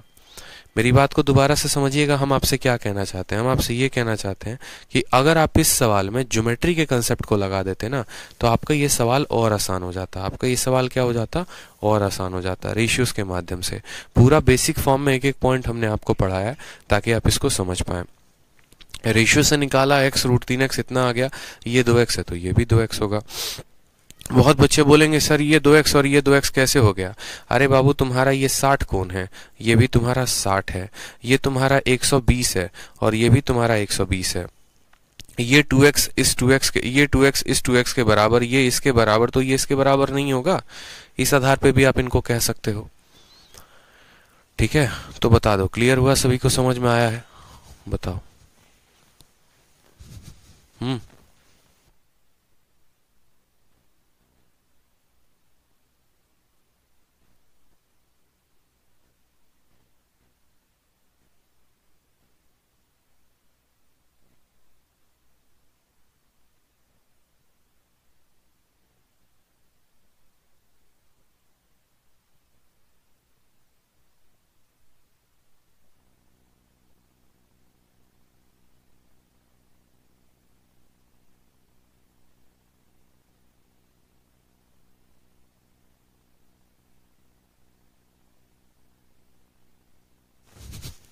तो बताइए, समझ में आया आपको अच्छे से? ठीक है, कोई परेशानी की बात है किसी को? क्लियर है? चलो, अब यहाँ पर देखो रेगुलर हेक्सागन के बारे में, जैसे कि मैंने आपको शुरू में ही बता दिया कि 6 साइडेड रेगुलर पॉलीगन को हम क्या कहते हैं? एक रेगुलर हेक्सागन कहते हैं, जिसका प्रत्येक कोण 120 होता है, जो कि पॉलीगन में पढ़ा दिया है। रेगुलर हेक्सागन जो है वो 6 इक्विलेटरल ट्रायंगल से मिलकर बने होते हैं। उनका पेरीमीटर 6x हमने बता दिया है, उनका एरिया भी बता दिया है कि असल में जो यहाँ पर ये एरिया आता है, ये एरिया हमारा होता है 6 इंटू √3/4 इंटू साइड का स्क्वायर। ठीक है, ये सारी बातें हमने पढ़ ली है, अभी तुरंत ही पढ़ लिया हमने। अब हम मानो कि चूंकि हेक्सागन पढ़ रहे हैं कि हेक्सागन क्या होता है, तो क्या इस हेक्सागन का हमारा अंदर का भी कुछ इनसर्कल होगा? तो बोलोगे हाँ सर। क्या इस हेक्सागन का बाहर भी कोई सर्कल बनेगा? हाँ सर। क्योंकि मेरे भाई क्या होता है, देखो कोई भी पॉलीगन आप पढ़ रहे होते हैं, कोई भी पॉलीगन आप पढ़ रहे होते हैं, तो उस पॉलीगन के अंदर आप एक सर्कल बना सकते हैं, उस पॉलीगन के बाहर एक सर्कल बना सकते हैं। जैसे मानो आप हो, तो आपका बेटा भी होगा और आपके पिता भी हैं, तो आपका पिता आपका बाहर वाला सर्कल है और आपका बेटा आपका अंदर वाला सर्कल है। ठीक है, जो आपके अंदर है और पिता जो आपसे ऊपर है। समझ में आ गया? तो पिता को क्या बोलते हैं? सरकम सर्कल, और बेटे को क्या बोलते हैं? इन सर्कल। ठीक, पिता के पास कुछ संपत्ति होगी, उनकी अपनी कुछ वैल्यू होगी, तो उस सर्कल का भी अपना कुछ रेडियस होगा, तो वो हो जाता है सरकम रेडियस। और बेटे की भी अपनी कुछ रेडियस होगी, संपत्ति होगी, वैल्यू होगी, तो वो हो जाएगा इन रेडियस। इस तरीके से आपको ध्यान रखना है। तो यहाँ पर चूंकि हमने कहा आपको कि भैया एक इन सर्कल है, मानो एक आपने हेक्सागन बना दिया, उस सर्कल उसके अंदर एक सर्कल बना दिया, तो इसकी रेडियस क्या होगी? इसकी रेडियस वो होगी जो यहाँ से लेकर इसके सरकमफेरेंस पर डाली गई हो। और हमेशा हमने आपको कहा है कि एक इन सर्कल का रेडियस वही होता है जो, ठीक है, एक इन सर्कल का रेडियस वही होता है जो वहां से लेकर उस पॉलीगन के साइड पर डाला गया मान हो। यानी ये रेडियस क्या हो जाएगा? इन रेडियस हो जाएगा। ये रेडियस क्या हो जाएगा? इन रेडियस। अब हमें क्या करना है? तो हमें यहां से लेकर यहां तक का मान पता करना है। हम कैसे करेंगे? तो हमने कहा जरा इसको पूरा का पूरा मिलाओ दोस्त, इसको पूरा का पूरा मिलाओ। इसको पूरा का पूरा मिलाओगे तो आपको पता है ये वैल्यू कितने के बराबर आएगी? आप बताओ ये वैल्यू कितने के बराबर आएगी? तो आप बोलोगे सर ये वैल्यू जो है पूरा √3 हो जाएगा। कैसे √3 हो जाएगा? बस मैजिक देखना और आप बोलोगे सर क्या कमाल का कंसेप्ट है, मजा आ गया। बस मैजिक देखते जाना दोस्त, मैजिक देखोगे और आपको मजा आ जाएगा। आप यहाँ पर इसको मिलाओ यहाँ पे, और इनको भी मिलाओ यहाँ पे, और आप इनको भी मिलाओ। इतना मजा आएगा ना आपको। ज्योमेट्री मेंसुरेशन, मतलब क्या ज्योमेट्री आपने पढ़ा, आप मेंसुरेशन उससे भी खतरनाक पढ़ोगे। बहुत सुकून से मैं आपको मेंसुरेशन पढ़ाऊंगा, क्योंकि यहाँ चीजें एक्सप्लोर करने के लिए ज्यादा होती हैं, नई बातें जानने के लिए ज्यादा होती हैं। ज्योमेट्री में घिसे पिटे फॉर्मूले होते हैं, ठीक है, तो उतना मजा नहीं आता जितना मजा इसको पढ़ने में आता है। अब हमने कहा मानो हमने इसको बना दिया। अब हमने इसको बना दिया ना, तो यहाँ पर क्या क्या ऑप्शंस आएंगे वो देखो। ठीक, ऑप्शन की बात करते हैं। तो मानो हम यहाँ इसको ज्वाइन कर रहे हैं, ठीक है, यहाँ पर छोड़ो, आप इसको यहां सेंटर से बना रहे हो। तो असल में जब आप इस ट्रायंगल के ऊपर फोकस करोगे, ठीक है, तो ये सर्कल का सेंटर है, और सेंटर से डाला गया साइड पर कोई भी पॉइंट क्या होता है? सेंटर से डाला गया, सेंटर से डाला गया साइड पर कोई भी पॉइंट हमारा हो गया इन रेडियस। ये हो गई इन रेडियस। और ये जो वैल्यू है ना इस ट्रायंगल की क्या है? तो इस ट्रायंगल का, इक्विलेटरल ट्रायंगल का ये हाइट है। याद करो इक्विलेटरल ट्रायंगल का हाइट, हाइट क्या होता है? जो यहां से 90 डलता है। तो यदि इक्विलेटरल ट्रायंगल की भुजा a सेंटीमीटर होती है, तो जो इसकी हाइट होती है वो कितनी होती है? √3/2 इंटू a होती है। बस, तो यदि हेक्सागन का साइड, यदि हेक्सागन का साइड ये पूरा अगर हम मिटा दें, तो यदि हम यहाँ पर कहें कि यहाँ पर अगर मुझे इसका इन रेडियस पता करना है, अगर मुझे यहाँ पर, तो मैं क्या कहूंगा? ये सर्कल का सेंटर है, इसको भी मिलाओ, इसको भी मिलाओ, इसको भी मिलाओ, और यही वैल्यू क्या हो जाएगी? इसकी इन रेडियस। और असल में ये जो इन रेडियस होगी ना r, ये होगी हमारी √3/2 इंटू साइड के, और यही बात यहाँ पर लिखा गया है, √3/2 इंटू साइड। ठीक है, √3/2 इंटू साइड। ये बात क्लियर है आपको? चलिए आ जाइए। उसी तरीके से मानो जैसे मैंने कहा कि आपका कोई बेटा होगा तो आपके भी कोई पिता हैं, ठीक है, आप भी तो किसी के बेटे हो। यानी यदि अगर ये हेक्सागन के बाहर अगर हम कोई सर्कल बना दें तो बाहर सर्कल बना देंगे तो क्या हो जाएगा? तो बोलेंगे कुछ नहीं सर, हमेशा इस बात को ध्यान रखिए, ठीक, बाहर सर्कल बना देंगे तो कुछ नहीं, वो बाहर का सरकम सर्कल हो जाएगा, उसकी भी रेडियस होगी, तो हाँ सर उसकी भी रेडियस होगी। तो आप इसको जरा ज्वाइन करो, ये दोनों के सब कहाँ काटेंगे? जितनों को ज्वाइन करोगे सब सर्कल के सेंटर पर काटेंगे। और सरकम सर्कल में क्या होता है? सरकम सर्कल का रेडियस वो होता है, ठीक, जब आप सेंटर से उसके वर्टेक्स पर मिलाते हैं, सेंटर से उसके वर्टेक्स तक कोई पॉइंट मिलाते हैं, वो सरकम रेडियस कहलाता है, ठीक है, वो सरकम रेडियस कहलाता है। आपने यहाँ पर सेंटर से इसके वर्टेक्स पर डाला वो सरकम रेडियस, और आपने सेंटर से यहाँ पर जो डाला वो हमारा इन रेडियस, ठीक। वापस से सुनो, सेंटर से वर्टेक्स की दूरी जो होती है वो सरकम रेडियस, और सेंटर से साइड तक की दूरी इन रेडियस, सेंटर से वर्टेक्स की दूरी जो होती है वो बाह्य त्रिज्या, और ये हो गया हमारा अंतः त्रिज्या, ठीक है। तो यहाँ पर अब ये वाली हाइट आपको इक्विलेटरल ट्रायंगल की दिख रही है, यानी r बराबर हो जाता है √3/2 इंटू साइड। और ये जो कैपिटल R है ये क्या है? साइड है। ये कैपिटल R है, क्या है? ये भी R, ये भी R, और ये भी हो जाएगा हमारा R, यानी कैपिटल R की वैल्यू जो होगी वो सीधा का सीधा साइड के बराबर। तो यही बात यहाँ पर कहा गया है, क्या कि अगर बेटा तुम एक बात को समझना, अगर तुम इन रेडियस निकाल रहे हो तो वो साइड का √3/2 इंटू साइड होगा। क्यों? क्योंकि असल में वो इन रेडियस ही उस ट्रायंगल की हाइट है, और हाइट √3/2 इंटू साइड होती है।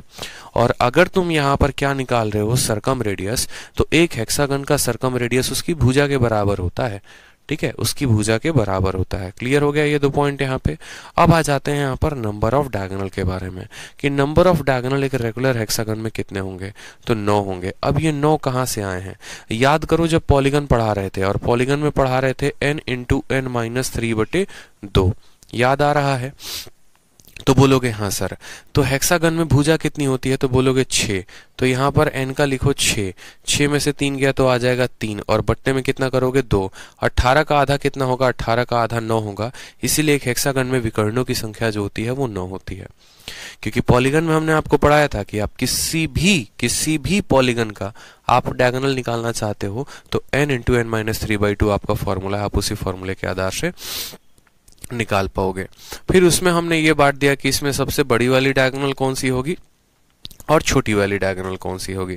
तो बड़ी वाली डायगोनल वो होती है जो सबसे दूरी पर होगी, जैसे A और D के बीच में सबसे ज्यादा दूरी है, ठीक है, और A और C के बीच में छोटी दूरी है, यानी जो वो दो वर्टेक्स छोड़कर होगी वो बड़ी डायगोनल। तो बड़ी डायगोनल एक कितनी है टोटल यहाँ पर? तो बात करेंगे तो बड़ी डायगोनल सिर्फ 3 है, और छोटी डायगोनल कितनी है? 6 है। इससे हमें कोई फर्क नहीं पड़ता है बड़ी छोटी से, बस ध्यान रखना है बड़ी वाली 6 होगी और छोटी वाली 3 होगी। बड़ी वाली का नाम यहाँ दे रखा है, छोटी वाली का भी नाम दे रखा है, तो इसको आप मिलान कर लेंगे, ठीक है।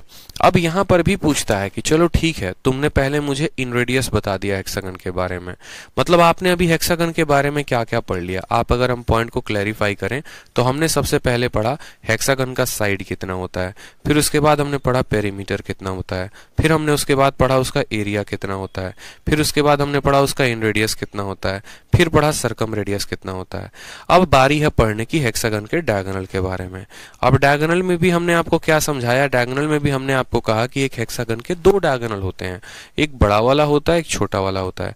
बड़े वालों की संख्या 3 होती है, छोटे वालों की संख्या 6 होती है। तो जो बड़ा वाला होता है वो कौन होता है? जैसे यहां से सबसे ज्यादा दूरी पर, एकदम आप ऐसे कह सकते हो सर बड़ा वाला डायगोनल वो है जो एकदम आमने सामने है। आप ऐसे भी कह सकते हो सर जस्ट अपोजिट जो होता है, जैसे A के अपोजिट कौन है? तो A के जस्ट अपोजिट यहाँ पर D है, यानी AD जो होगा वो क्या होगा? एक बड़ा डायगोनल होगा। उसी तरीके से B के जस्ट अपोजिट कौन है? E है, तो BE जो होगा वो क्या होगा? एक और बड़ा डायगोनल होगा। C के अपोजिट कौन है? तो C के अपोजिट F है, तो ये एक CF जो होगा बड़ा डायगोनल होगा। यानी अब हमारे पास आ गए 3 बड़े डायगोनल और 6 छोटे डायगोनल। तो बड़े डायगोनल का भी कुछ ना कुछ मान निकलेगा और छोटे वाले का भी कुछ ना कुछ मान निकलेगा। तो बोलोगे हाँ सर, वो मान यहाँ पर लिखा गया है, ठीक है, कि बड़े वाले का मान होता है √3 इंटू साइड और छोटे वाले का मान होता है 2 इंटू साइड। जैसे मैंने ये बात कही फिर आपका मन में डाउट आएगा, सर कैसे? कोई भी चीज होता है ना तो सर कैसे? आपने ये लिखा तो कैसे लिखा? बस कोई बात नहीं, आपके इस कैसे का जवाब हम आपको दे रहे हैं। देखिए, हमने कहा डायगोनल क्या होती है, तो आपने कहा सर सबसे लंबी साइड, यानी अगर इसके सामने वाली भुजा, यानी अगर हमें इसकी लंबाई बता दें तो ये हमारा लॉन्गर डायगोनल हो जाएगा ना, ये क्या हो जाएगा, हमारा लॉन्गर डायगोनल हो जाएगा दोस्त। ठीक, अब देखते चलो, समझना मेरी बात को, ये वाली भुजा जो है इसके समानांतर है, तो बोलोगे हाँ सर। ठीक, अब मिलान करते चलो जरा, इनको जब आपने मिलाया ऐसे, इनको जब आपने मिलाया तो आपने क्या पाया, आपने कहा कि सर ये सभी जो होते हैं ना सब बराबर होते हैं। अगर ये हमारा a है तो ये भी a होगा, ये भी a होगा, ये भी a होगा, ये भी a होगा, ये भी a होगा, ये भी a, ये सब आपस में बराबर होते हैं। क्यों बोलोगे सर बराबर होते हैं दोस्त, तो अभी आपको पढ़ाया कि यहां से लेकर यहां तक की जो साइडें होती हैं ये सब के सब बराबर होती हैं, सबको क्या कहते हैं, सरकम रेडियस कहते हैं। याद है कि सेंटर से वर्टेक्स तक की दूरी, सेंटर से वर्टेक्स, सेंटर से वर्टेक्स, सेंटर से वर्टेक्स, सेंटर से वर्टेक्स, अभी दिखाया था यहाँ पे। ठीक, अभी यहाँ बताया था कि सेंटर से वर्टेक्स तक की दूरी जो होती है वो सभी के सभी किसके बराबर, साइड के बराबर।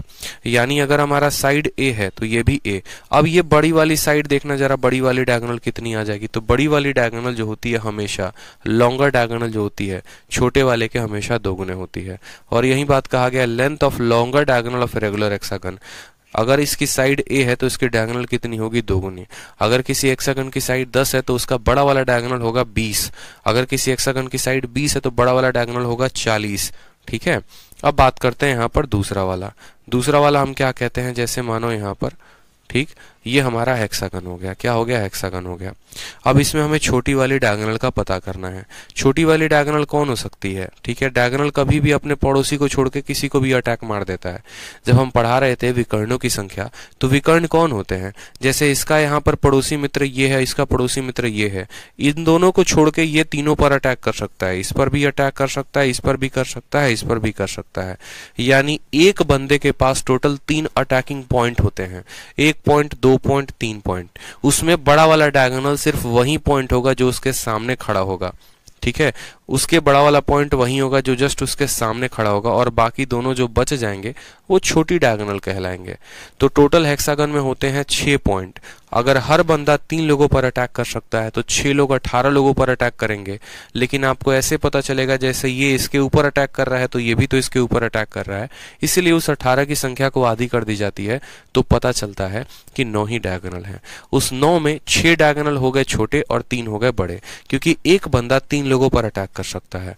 उस 3 में जो ये वाला अटैक होगा ये सबसे लंबा अटैक होगा, सबसे लंबी दूरी का अटैक होगा, आमने सामने सबसे लंबा अटैक किया जाता है। तो लंबा वाला का वैल्यू कितना था, तो बताए थे अभी, साइड का 2 गुना।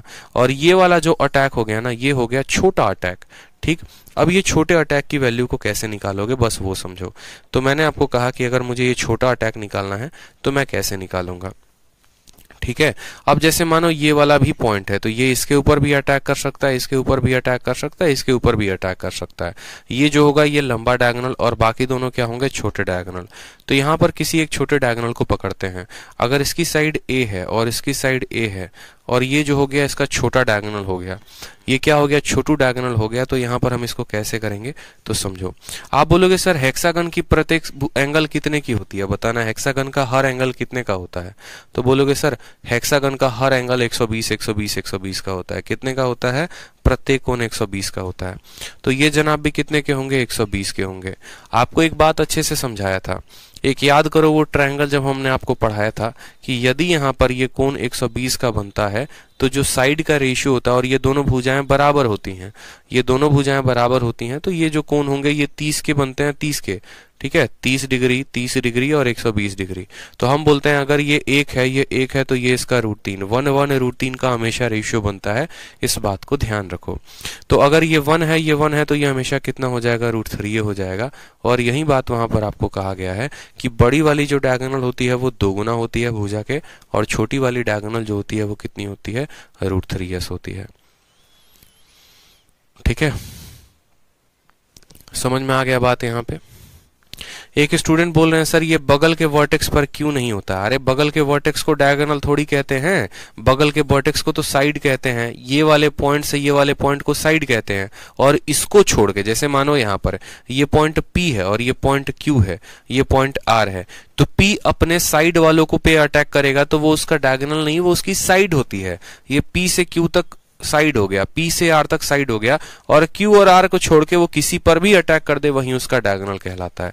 वो चाहे इसके ऊपर अटैक कर दे, इसके ऊपर कर दे, इसके ऊपर कर दे, किसी के ऊपर कर दे, वो उसका डायगोनल कहलाता है। अगर अपने पड़ोसी के ऊपर अटैक करेगा तो उसको साइड कहते हैं। पड़ोसी को छोड़ के किसी के ऊपर अटैक करेगा ना तो वो डायगोनल होता है। जैसे मानो एक स्क्वायर की बात करो, तो ये स्क्वायर है आपका, A हो गया, B हो गया, C हो गया, D हो गया। अगर A B के ऊपर अटैक करे तो ये साइड है भाई, A D के ऊपर अटैक करे तो ये साइड है। पड़ोसी के ऊपर अटैक करने वाले को डायगोनल थोड़ी कहते हैं।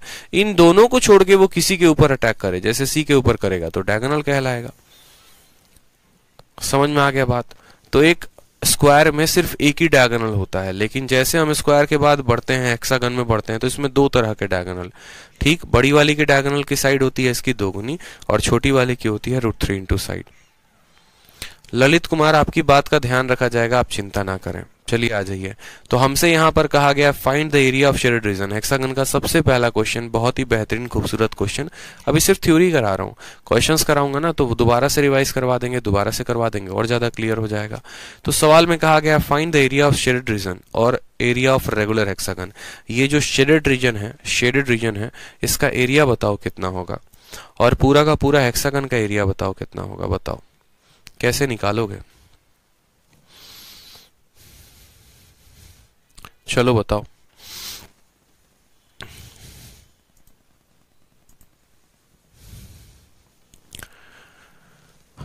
शेडेड रीजन और पूरा का पूरा रेगुलर हेक्सागन कैसे निकलेगा।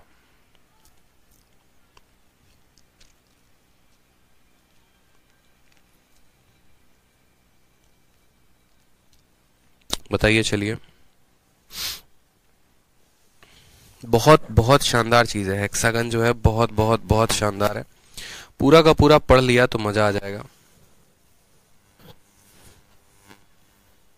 चलो एग्जाम्पल नंबर 2 के पहले एग्जाम्पल नंबर 1 बता दो। एग्जाम्पल नंबर 1 तो बता सकते हो, एग्जाम्पल नंबर 1 बता दो, आ जाओ।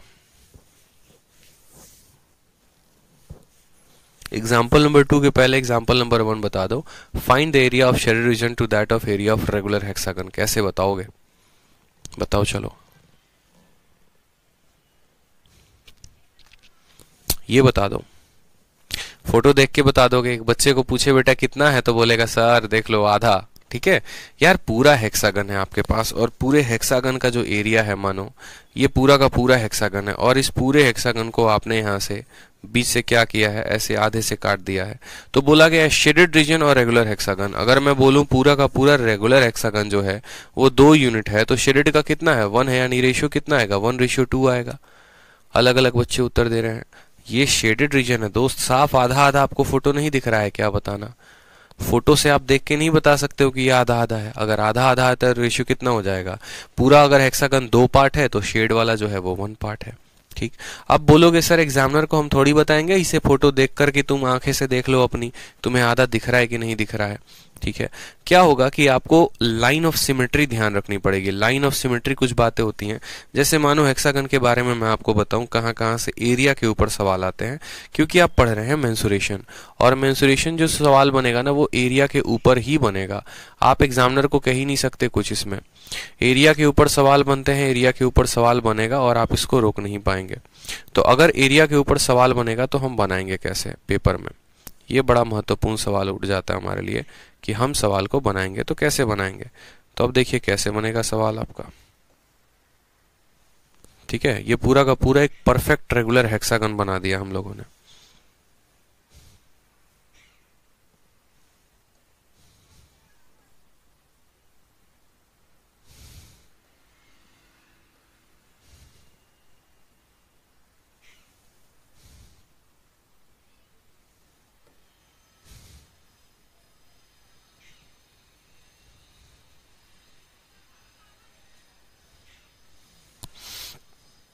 ठीक है, अब मानिए ये हेक्सागन बनाया है तो इसमें एरिया के ऊपर क्या क्या सवाल पूछे जा सकते हैं वो समझो। तो सबसे पहले हेक्सागन को आप है ना एक बार कलर कर दो। ऐसे कलर करने का मतलब एक बार सभी डायगोनल्स को आप ज्वाइन कर दो, सभी डायगोनल्स को आप क्या करो, मिला दो, यहाँ पे मिलान कर दो, सभी का मिलान कर दो, ताकि आपको थोड़ी सी कुछ बातें जो है वो समझ में आ जाए क्या कही गई हैं क्या नहीं है। ठीक,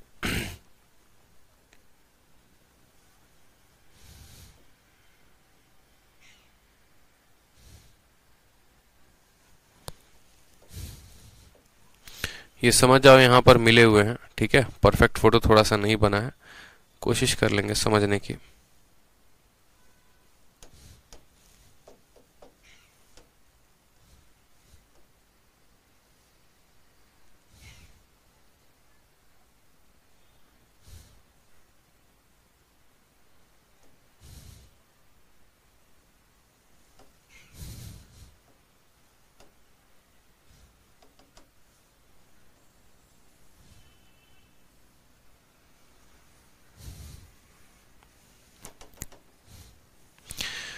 अब मानिए यहाँ पर हमने बनाया तो हमने यहाँ पर एरिया के ऊपर क्या क्या क्वेश्चन पूछा जा सकता है वो समझिए। सबसे पहले अगर मानिए इनको यहाँ पर ऐसे हम ज्वाइन कर देते हैं तो हो सकता है कि एरिया के ऊपर ऐसे सवाल आ जाए हमारे परीक्षा में कि हमें जो है इनकी एरिया बतानी है। दोबारा से समझिएगा, हमें यहाँ पर इनकी एरिया बतानी है। ठीक, यहाँ पर पॉसिबल फिगर्स जो हो सकते हैं ना, मैं एक बार एक काम करता हूँ, बनाने में दिक्कत हो रहा है, मैं इंटरनेट से आपको उठा के देता हूँ। ठीक है, गूगल पे सर्च करते हैं, अगर मिल जाए तो बढ़िया है यहाँ पर, क्योंकि टाइम वेस्ट हो रहा है बहुत ज़्यादा बनाने में।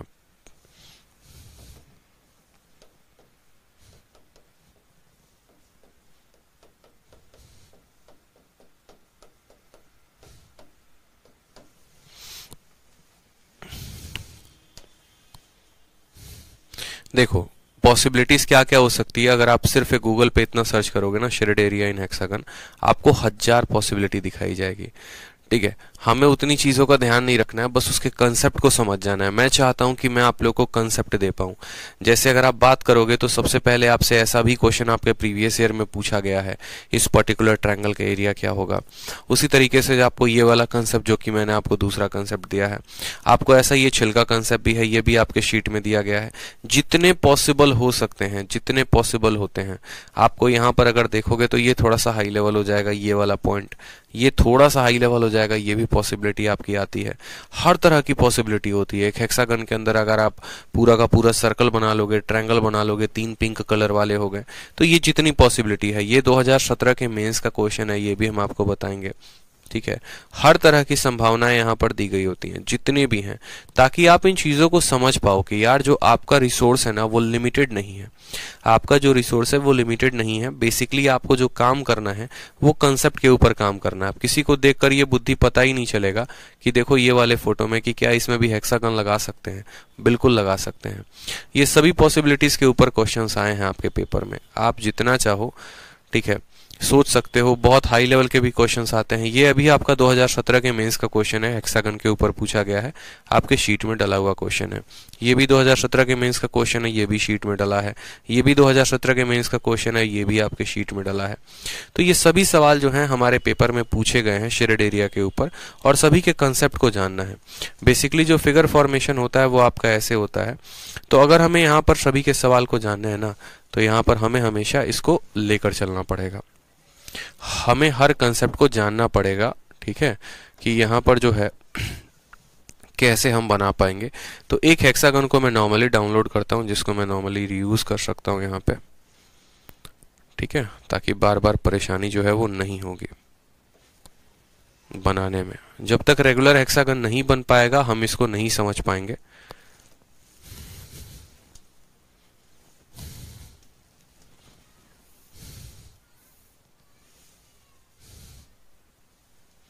देख रहे हो कैसे कैसे हेक्सागन बन रहे हैं। तो उससे बढ़िया एक हेक्सागन डाउनलोड ही करके रख लेते हैं, बार बार फोटो चिपका दिया करेंगे, क्यों।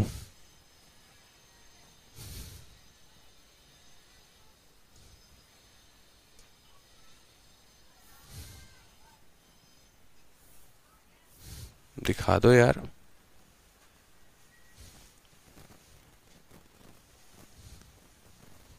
ये लो आ गया अपना हेक्सागन।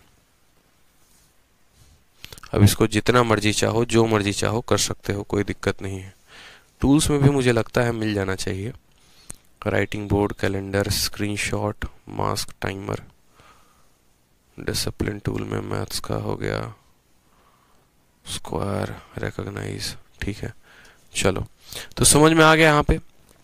अब यहाँ पर हमारा ये हेक्सागन हो गया। अब ठीक है यार, अब सही है, जो मर्जी चाहो जैसे चाहो कर सकते हो। पीछे में बहुत टाइम वेस्ट हो गया था हमारा ये दो अलग अलग ऐसे बकवास बनाने में, ठीक है। तो मैं आपसे क्या कहना चाहता हूँ, इसमें क्या क्या पॉसिबिलिटीज हो सकती हैं वो देखते चलिए। जैसे मानिए कि सबसे पहले ऐसे पॉसिबिलिटी हो सकता है कि हमको यहाँ से लेकर यहाँ तक का एरिया पूछ दे, हमसे यहाँ से यहाँ तक का एरिया पूछ दे कि भैया ये जो एरिया है ना, ये जिसको तुम ब्लू कलर से अभी कर रहे हो, जरा देख लो एक बार ये एरिया को, ठीक है। ये एरिया आपसे पूछ देगा पेपर में, तो आप क्या करोगे, दोबारा से समझो। अगर आपसे यहाँ पर इनका एरिया पूछ लेता है, अगर आपसे यहाँ पर इनका एरिया पूछेगा, हर पार्ट का एरिया हम धीरे धीरे धीरे धीरे जो है वो निकालते चलेंगे, महसूस करते चलेंगे कि इनका जो एरिया होता है वो कितना होता है, कैसे निकालते हैं, क्यों निकालते हैं, ठीक। इसीलिए निकालते हैं क्योंकि हमें इंस्पेक्टर बनना है, हमें जो है ऑफिसर बनना है, और ऑफिसर बनना है तो हर बात को हमें समझना जरूरी है। तो सबसे पहले यहाँ पर अगर हमारा इसका एरिया पूछा जाएगा पेपर में, आप मुझे बताओ यहाँ पर ये साइड कितनी है, तो बोलोगे सर अगर ये साइड ए है और ये साइड ए है, तो अभी हमने पढ़ा था इस पॉइंट से लेकर ये पॉइंट तक ये सबसे छोटी साइड कहलाती है, यानी इसकी वैल्यू कितनी हो जाएगी, तो √3 इंटू ए हो जाएगी। इसकी वैल्यू कितनी हो जाएगी, तो बोलेंगे सर इसकी वैल्यू हमारी √3 इंटू ए हो जाएगी यहाँ पे, ठीक। कोई परेशानी की बात है तो बोलोगे नो सर। अब क्या आप एक ट्रायंगल का एरिया नहीं निकाल सकते हो जिसकी साइड ए है और √3 ये है, बोलो। आप एक ऐसे ट्रायंगल का एरिया निकाल सकते हो, नहीं निकाल सकते हो, ए है और √3 ये है, क्यों, क्योंकि ये कैसा ट्रायंगल है, तो बोलोगे सर ये वाला जो ट्रायंगल हो गया ना, ये हमारा आइसोस्केलेस ट्रायंगल हो गया। और आइसोस्केलेस ट्रायंगल का एरिया क्या होता है दोस्त, मुझे बताओ यहाँ पे, तो बोलोगे सर आइसोस्केलेस ट्रायंगल का जो एरिया होता है, आइसोस्केलेस ट्रायंगल का जो एरिया होता है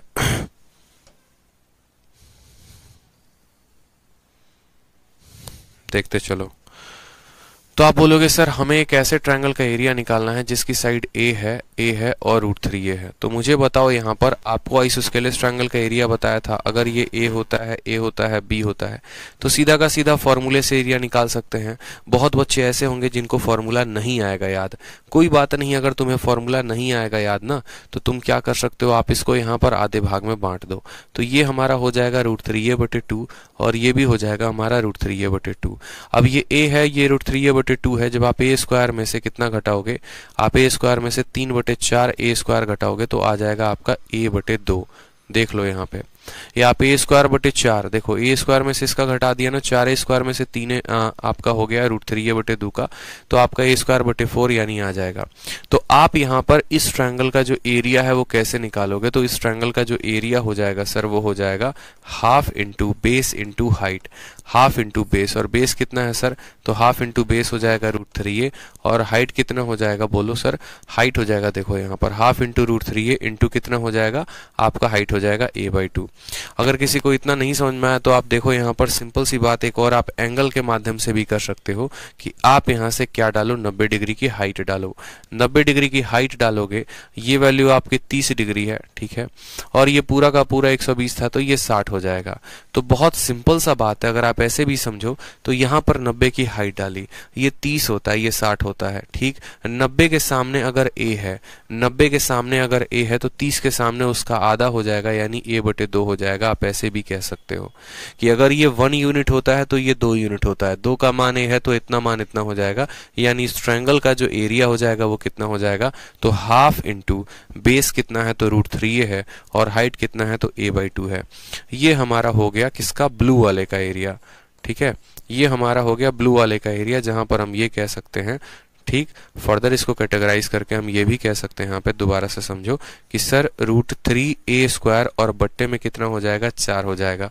तो अगर हमें एरिया ऑफ ब्लू और अगर हमें एरिया ऑफ हेक्सागन चाहिए, अगर हमें एरिया ऑफ ब्लू और अगर हमें एरिया ऑफ हेक्सागन चाहिए तो हम क्या बोलेंगे, √3/4, ठीक है।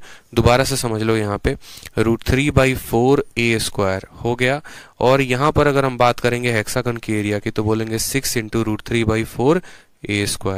6 × √3/4 a स्क्वायर। ये से ये खत्म, यानी एरिया का रेशियो कितना आया 1/6।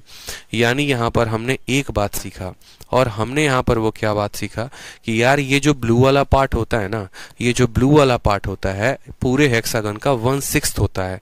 कितना होता है? 1/6 होता है। इस बात को समझना। यानी कल के दिन अगर मैं मानो, सिंपल सी बात है, अगर इसी फोटो को दोबारा से डुप्लीकेट कर दिया जाए, आपने एक पार्ट का एरिया देख लिया ना दोस्त, ठीक है, कि अगर पूरे हेक्सागन का एरिया अगर 6 है तो इस ब्लू वाले का एरिया कितना है? 1 है। अब आपका एग्जामिनर क्या करता है, कल के दिन सेम तरीके से सवाल पूछता है, लेकिन थोड़ा सा वो यहाँ पर गेम कर देता है। और वो गेम क्या करता है, वो आपसे इतना कुछ नहीं पूछेगा कि ए है, √3 है, ये क्या है, कौन है, कितना है, वो बताओ। वो आपसे सिंपल सा बात बोलेगा, उसको इससे कोई फर्क नहीं पड़ता है। वो आपसे सिंपल सा एक ही बात बोलेगा कि ठीक है, तुमने ऊपर उसको मिला दिया ना, अब तुम एक काम करो, इसको भी मिलाओ यहाँ पे बैठ के, और तुम बताओ अब एरिया का रेशियो कितना होगा। या इसी फोटो को थोड़ा सा वो कन्वर्ट करके वो ऐसे भी दे सकता है, जैसे मानो ये दो फोटोज जो है ना ये सेम होंगे। आप देखना यहाँ पे ये जो दो फोटो होंगे,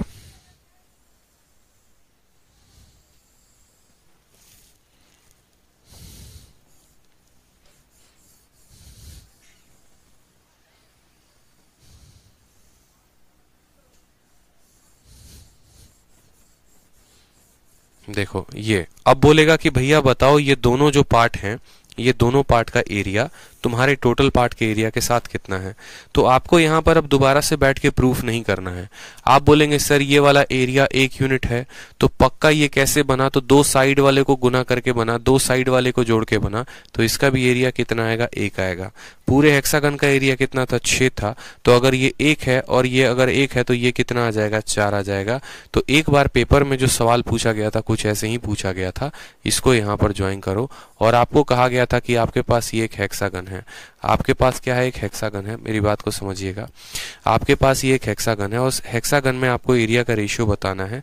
कैसे कैसे एरिया निकालने को कहा था? तो ऊपर एक पार्ट जोड़ दिया, नीचे एक पार्ट जोड़ दिया, बोला ऊपर वाले ट्रायंगल का, ठीक है, यानी फिगर नंबर 1 का, फिगर नंबर 2 का और फिगर नंबर 3 का, इनके एरिया का रेशियो बताओ कि इनके एरिया का रेशियो जो होगा वो कितना होगा।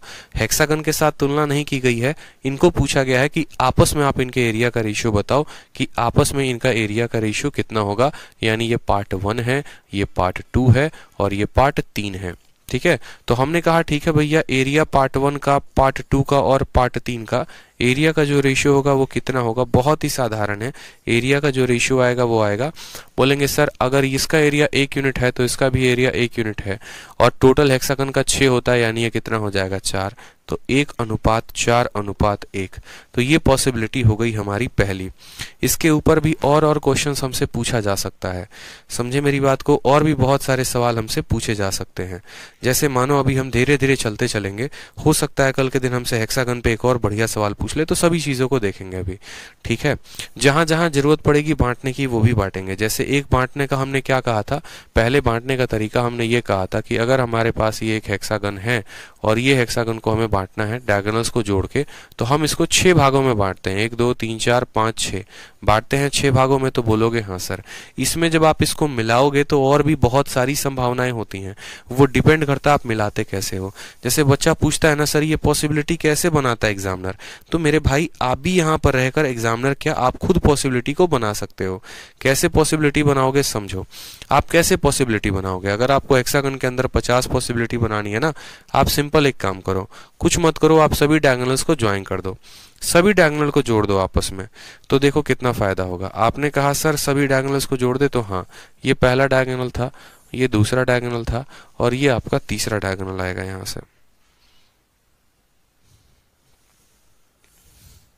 आपने तीनों डायगोनल को जोड़ दिया, एकदम परफेक्ट जगह पर ज्वाइनिंग हुई। किस किस का एरिया पूछा जा सकता है, तो अभी आपने एक फोटो में देखा था।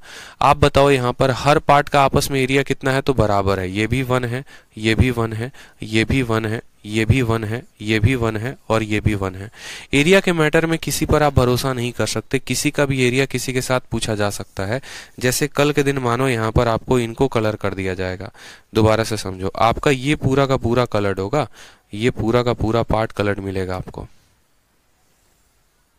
ऐसा सभी सवाल आया है आपके पेपर में, सभी सवाल, और आपको बोलेगा कि भैया ये वाला पार्ट तुम्हारा एक साइड कलर्ड है, अब इसका एरिया का रेशियो बाकी सब के साथ बताओ।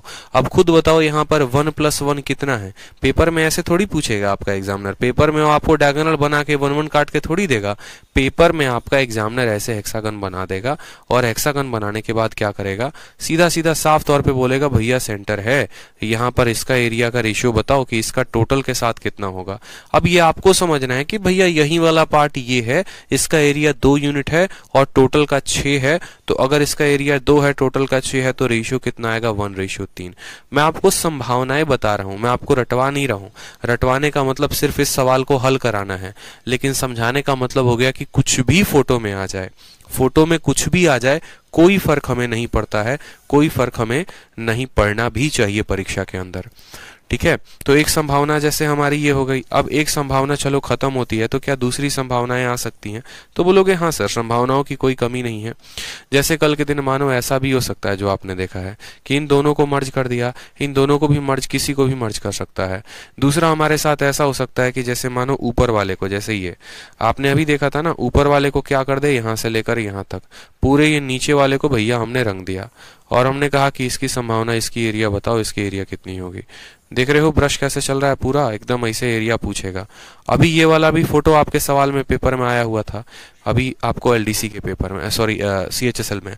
तो ऊपर आधा नीचे आधा, ऊपर कितने पार्ट हैं, 3 पार्ट हैं, नीचे कितने पार्ट हैं, 3 पार्ट है। इसीलिए मैंने आपको इस वाले सवाल के लिए कहा था, जो सबसे दूसरा क्वेश्चन ही था, दूसरा एग्जाम्पल ये वही है। इधर 3 पार्ट हैं और इधर 3 पार्ट हैं, तो एरिया कितना हो गया, आधा हो गया जस्ट। तो ये वाला दूसरा क्वेश्चन आपसे पेपर में पूछा जा सकता है। ठीक है, संभावनाएं दूसरी हो सकती हैं। अब चलो ये वाला भी बना लिया, ठीक है, समझ में आ गया। और क्या क्या पॉसिबिलिटीज हो सकती हैं, इन 2 ट्रायंगल को एक साथ लिया जा सकता है, तीनों ट्रायंगल को एक साथ लिया जा सकता है। क्या ऐसा हो सकता है कि आमने सामने के 2 ट्रायंगल को ले लिए जाएं, ठीक है, या कुछ ऐसी संभावनाएं हो सकती हैं ऑल्टरनेट वे में कुछ भी लेने की। तो अब एग्जामिनर जो है, देखो सबसे पहले उसने एक ट्रायंगल ले लिया, मन भर गया। फिर यहाँ पर देखो ये दोनों ट्रायंगल का, देखो पहले तो सबसे पहली बात है एक ट्रायंगल का पूछेगा बता दोगे, दोनों का पूछेगा तो बता दोगे, तीनों का पूछेगा तो बता दोगे।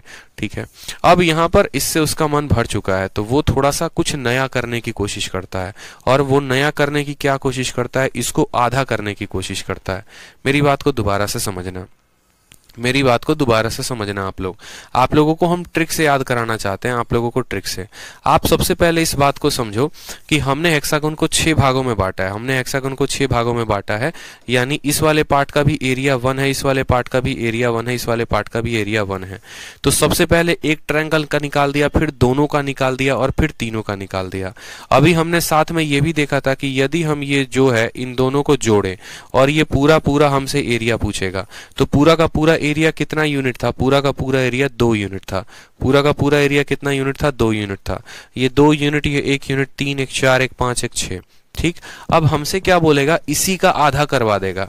जैसे मानो आपने पहले क्या किया, आपने अभी शेड किया था ना, किसको शेड किया था याद करो, आपने अभी जो है ये पूरा का पूरा शेड मारा था आपने शेड यहाँ पे, बोलो हाँ सर। तो इसको तो शेड हमने किया था, और अभी हमने देखा भी था कि इसका एरिया कितना है, तो इसमें कितने ट्रायंगल समाये हुए हैं, तो बोलोगे सर इसमें 2 ट्रायंगल समाये हैं। ठीक, एक इधर और एक इधर। आपका एग्जामिनर क्या करेगा, चालू आदमी है, बहुत ही चालू आदमी है, वो बोलेगा बहुत शेडिंग खेल लिया बेटा, अब एक काम करो, तुम सिर्फ हमको इतने का एरिया बताओ, ये एरिया कितना होगा। आपसे ये सारे डायगोनल मिटवा देगा, सब कुछ, ये क्या है क्या नहीं है, सब कुछ मिटा देगा आपको ऐसे, और तब बोलेगा ठीक है बहुत हीरो बन लिया, अब तुम बताओ सिर्फ ये शेड वाले का एरिया कितना होगा। अब ये आपको पकड़ना है, एग्जामिनर के जगह पर जाकर आपको इस बात को ध्यान देना है, अरे यार ये तो गेम हो गया मेरे साथ, मैं कैसे करूंगा। तो आपको अभी मैंने समझाया था कि अगर मान लो ऐसे आता है, तुरंत क्या करो, ऐसे डायगोनल्स को ज्वाइन करो। डायगोनल्स को ज्वाइन करने के बाद इतनी तो बुद्धि खुलेगी कि यार ये वाला पूरा का पूरा पार्ट 2 यूनिट होता था, और उस 2 यूनिट में आधा आधा कर दिया गया है, यानी ये जो ब्लू कलर वाला पार्ट है ये हमेशा कितना आएगा, तो 1/6 आएगा। ये एक पार्ट होगा, एक पार्ट ये होगा, 2 पार्ट। ठीक है, ये एक पार्ट, ये पार्ट, 2 पार्ट हो गया। ठीक, और यहाँ हो गया एक पार्ट, 3 पार्ट, और ऊपर हो गए एक एक पार्ट करके, यानी यहाँ पर जो ये ब्लू वाला का एरिया होगा हमेशा 1/6 होगा, और यही कंसेप्ट आपने अभी देखा था कि यहाँ पर अगर हमसे पूछता ये शेडेड पोर्शन का एरिया बट इरेगुलर पोर्शन, तो बोलोगे सर शेडेड पोर्शन 1 है और पूरा का पूरा हेक्सागन 6 है, यानी यहाँ पर अगर हम बात करेंगे तो शेडेड वाले की जो एरिया होगी वो कितनी होगी सर 1 होगी, और टोटल की जो एरिया होगी वो कितनी होगी, तो टोटल की एरिया 6 होगी, यानी इसका आंसर कितना आएगा 1/6।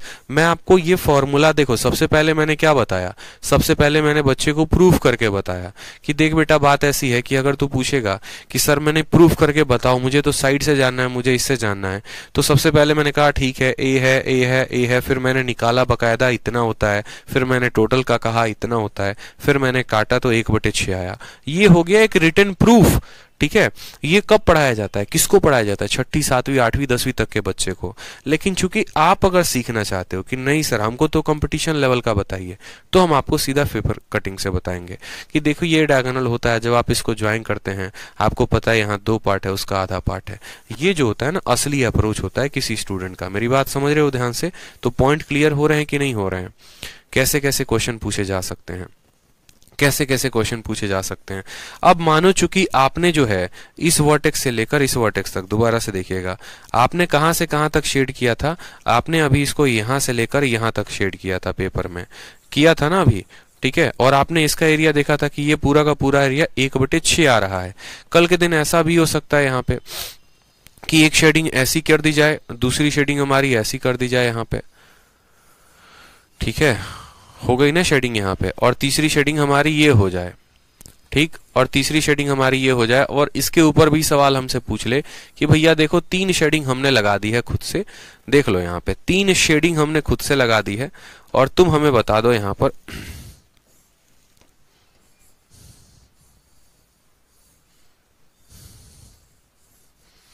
ब्लू वाले का और व्हाइट वाले का पोर्शन की, ब्लू वाले का व्हाइट वाले का कितना होगा, क्या बोलोगे, क्या बोलोगे? हमेशा इस बात को ध्यान रखो, एक ही बात तो बोलोगे, पूरे हेक्सागन का एरिया 6 होता है, ये 1 है, ये एक 2 है, और ये कितना है 3 है, यानी पूरे हेक्सागन 6 में हमारा कितना निकल गया, तो पूरे 6 पार्ट में 1 पार्ट 2 पार्ट 3 पार्ट निकल गया, तो अंदर कितना बचेगा 3 पार्ट बचेगा।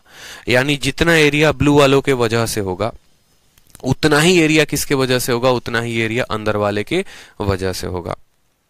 इस बात को ध्यान रखें, जितना एरिया ब्लू वाले का उतना ही एरिया अंदर वाले का।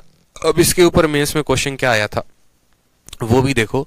मेंस के ऊपर क्वेश्चन ऐसा आया था कि ये आपका एक हेक्सागन है, समझिएगा, ये आपका क्या है, एक हेक्सागन है, और हेक्सागन में क्या बोल दिया गया था, हेक्सागन में बोल दिया गया था कि आपको जो है यहाँ पर, कहाँ गया भैया, आपको जो है इस वाले ट्रायंगल का एरिया बताना है कि ये अंदर जो ट्रायंगल बन रहा है ना, ये ट्रायंगल का एरिया कितना होगा, ये ट्रायंगल का एरिया कितना होगा, ये point number A B C का एरिया कितना होगा, यदि हेक्सागन की साइड जो है वो कितनी है 6 सेंटीमीटर है, यदि हेक्सागन की साइड कितनी है 6 सेंटीमीटर है। अब एक आधार पर आप ऐसे कह पाओगे कि सबसे पहले सर देख लो बात ऐसी है कि जो है पूरे के पूरे, अब देखो बच्चा क्या करेगा, 2 अप्रोच लगाएगा। एक अप्रोच तो बच्चा ऐसे लगा सकता है, सुनना मेरी बात को, एक अप्रोच देखो, मतलब मैंने कहा यहाँ पर कि पूरा हेक्सागन अगर 6 पार्ट है तो उसका आधा पार्ट नीले रंग वालों की वजह से होगा, और उसका आधा पार्ट जो होगा वो ये ट्रायंगल ले जाएगा। तो आपके पेपर में 2 सवाल थे। पहला सवाल आपका ये था कि तुम्हारा एक हेक्सागन है, यहाँ पर हमने जोड़ दिया है, अब तुम इस बचे हुए ट्रायंगल का, बीच वाले ट्रायंगल का एरिया बताओ। तो बच्चे के पास 2 अप्रोच आएगा। पहला अप्रोच आएगा कि अगर ये 6 है, ये 6 है, तो ये भी हमारा 6√3 हो जाएगा, और ये हमारा 6√3, तो ये भी 6√3, ये भी 6√3, वो एंगल करते रहेगा, ठीक है, कि ये भी 6√3, ये भी 6√3, ये भी 6√3, फिर उस आधार पर वो इक्विलेटरल ट्रायंगल बताएगा। और नहीं तो अगर किसी को डायरेक्ट ये बात पता है और ये वाला कंसेप्ट पता है कि भैया अगर हमें एबीसी का एरिया निकालना है तो हेक्सागन का एरिया कितना होता है 6 × √3/4, और इनटू साइड का मान कितना दिया गया है 6 × 6, तो ये हेक्सागन का एरिया हो गया। अगर हमें एबीसी का एरिया चाहिए तो इसी एरिया का क्या कर देंगे, आधा कर देंगे, और यही हमारा क्या हो जाएगा, आंसर हो जाएगा। यही हमारा क्या हो जाएगा, आंसर हो जाएगा। उसी तरीके से एक और पेपर में आपके क्वेश्चन पूछा गया था, वो भी क्या पूछा गया था वो भी देखो। तो आप बोलोगे सर कोई दिक्कत की बात नहीं, एक हमें ऐसा हेक्सागन बना दिया गया था, ठीक ठीक है। और ये हेक्सागन में हमसे क्या क्या पूछा गया था, ये हेक्सागन में हमें यहाँ पर कह दिया गया था कि सबसे पहले हमने इसको कलर किया है, फिर हमने इसको कलर किया है, फिर हमने इसको कलर किया है, और हम जो पूछ रहे हैं बस उसी का आंसर देना, इसके अलावा हमें और कुछ का आंसर नहीं चाहिए।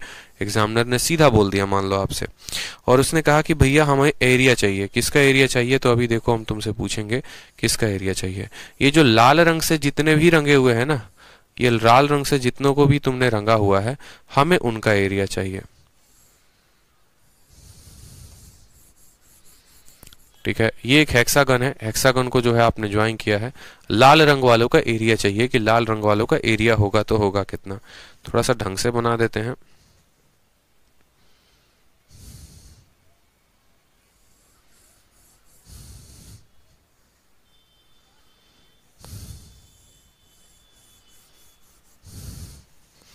तो कबाड़ा हो गया इसका।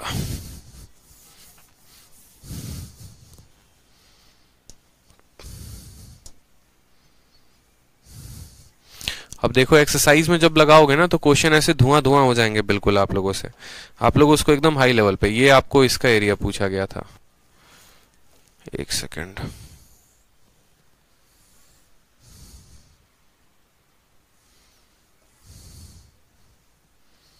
ये एरिया पूछा गया था आपसे, लाल वाले का area, total area of this red colour, total area. ये टोटल एरिया आपसे पूछा गया था, और मैं आपको साइड बता रहा हूं, साइड कितना दिया गया है। रेशियो वेशियो कुछ नहीं पूछा गया है, नॉर्मल आपको कहा गया है कि इस हेक्सागन की जो साइड है वो 10 सेंटीमीटर है। तुम मुझे बस ये बता दो रेड वाले का एरिया कितना होगा। हेक्सागन वाले की साइड 10 सेंटीमीटर है, रेड वाले का एरिया। अब आपको एक बात अच्छे से पता है कि भैया देखो बात ऐसी है, हेक्सागन है, कोई दिक्कत की बात नहीं है। ये जो टोटल तीनों मिलाकर रेड वाले होंगे ना, ये तीनों रेड वाले का जो एरिया होगा वो कितना होगा, 1 यूनिट, 2 यूनिट, 3 यूनिट। पूरा हेक्सागन का होता है 6 यूनिट, यानी यहाँ पर जो आएगा वो कितना आएगा, आधा आएगा सर। कितना आएगा, आधा आएगा। यानी यहाँ पर अगर हम बोले रेड वाले का जो एरिया होगा वो कितना होगा, तो रेड वाले का जो एरिया आएगा सर पूरे हेक्सागन का आधा होगा। और हेक्सागन का एरिया कितना होता है, 6 इंटू रूट 3/4 इंटू साइड।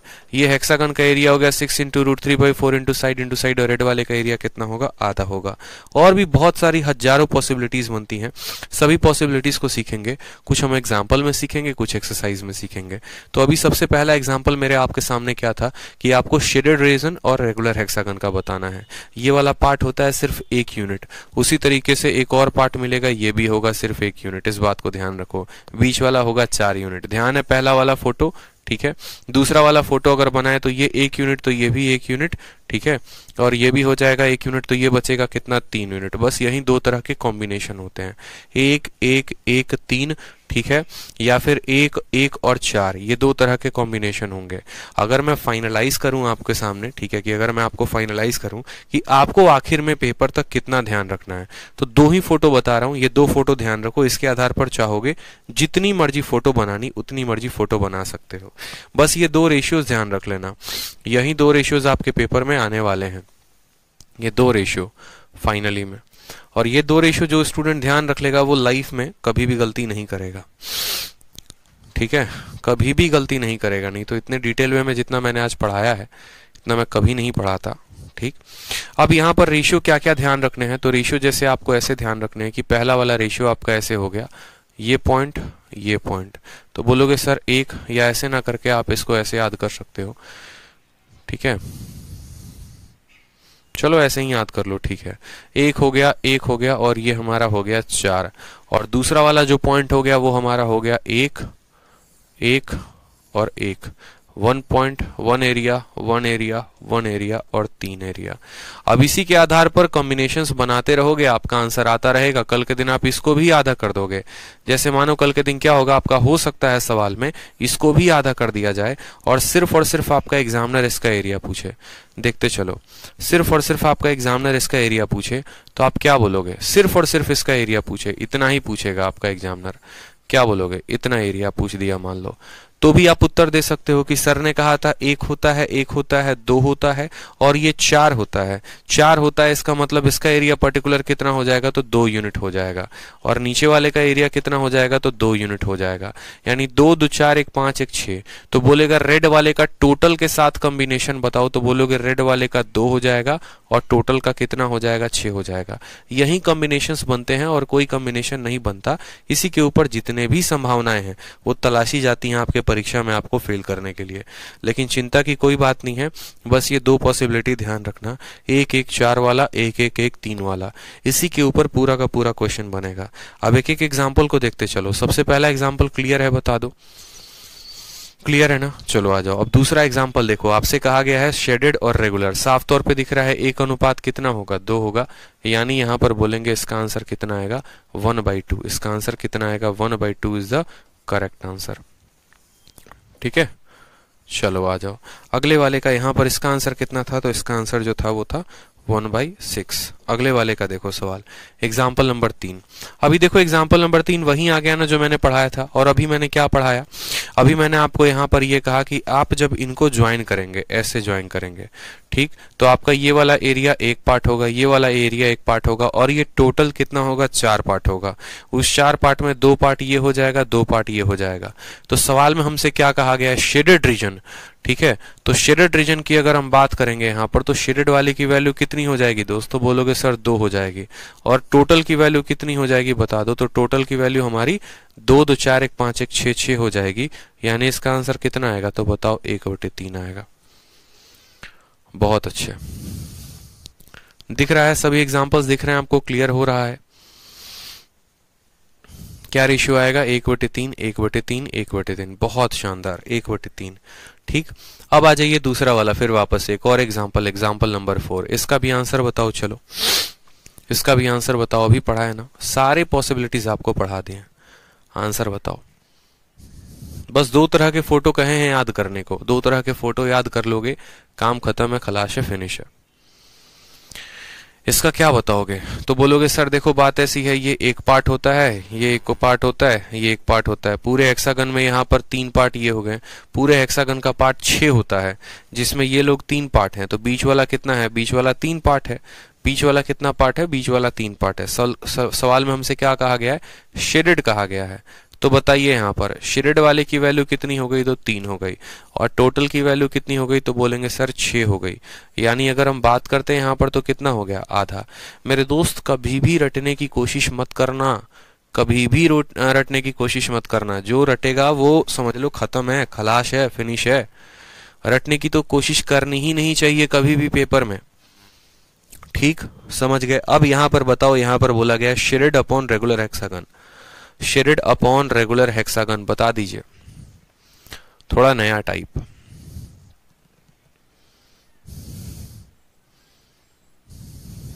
बताओ चलो।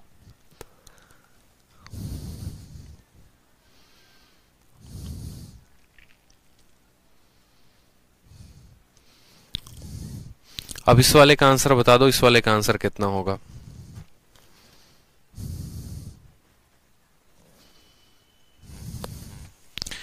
आंसर बताइए चलिए।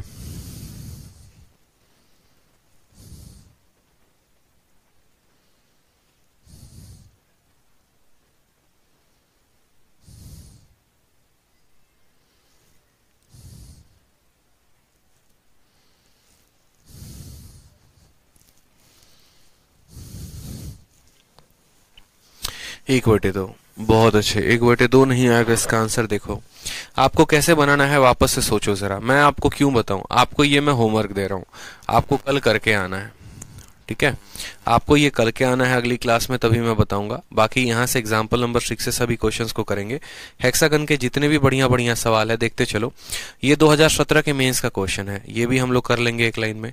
ये भी 17 के मेंस का क्वेश्चन है, ये भी कर लेंगे। ऑक्टागन आ जाएगा, उसको थोड़ा सा पढ़ लेंगे, ऑक्टागन का फॉर्मेशन क्या हो गया। और मुझे लगता है 1 से 2 क्लासेस में हमारी ये जितनी भी थ्योरी वाली बातें हैं ये खत्म हो जाएंगी। ज्यादा कुछ है नहीं। देखो अगर हमें डिटेल में पढ़ना है तो हमें हर सब बातों को जानना पड़ेगा। हाई लेवल भी है, हैं, लो लेवल भी हैं, और इसके बाद जब आप क्वेश्चंस लगाओगे ना, बहुत मजा आने वाला है, यकीन मानो। मैं बहुत सुकून से, बहुत तसल्ली से आप सभी को सारी बातें बताना चाहता हूँ, क्योंकि मुझे पता है कि एक बच्चा 5 साल भी तैयारी कर लेगा ना, तब भी उसको इकट्ठी कहीं एक जगह से ये सारी बातें नहीं मिलने वाली हैं। अब आप जरा गूगल के फोटो को देखो।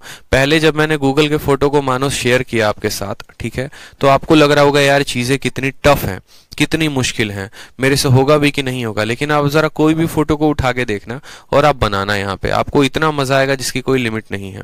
आप इसका एरिया निकालना, आपको बहुत अच्छा लगेगा यार ये फ्रैक्शन, क्योंकि ये पूछा गया है यहाँ पर।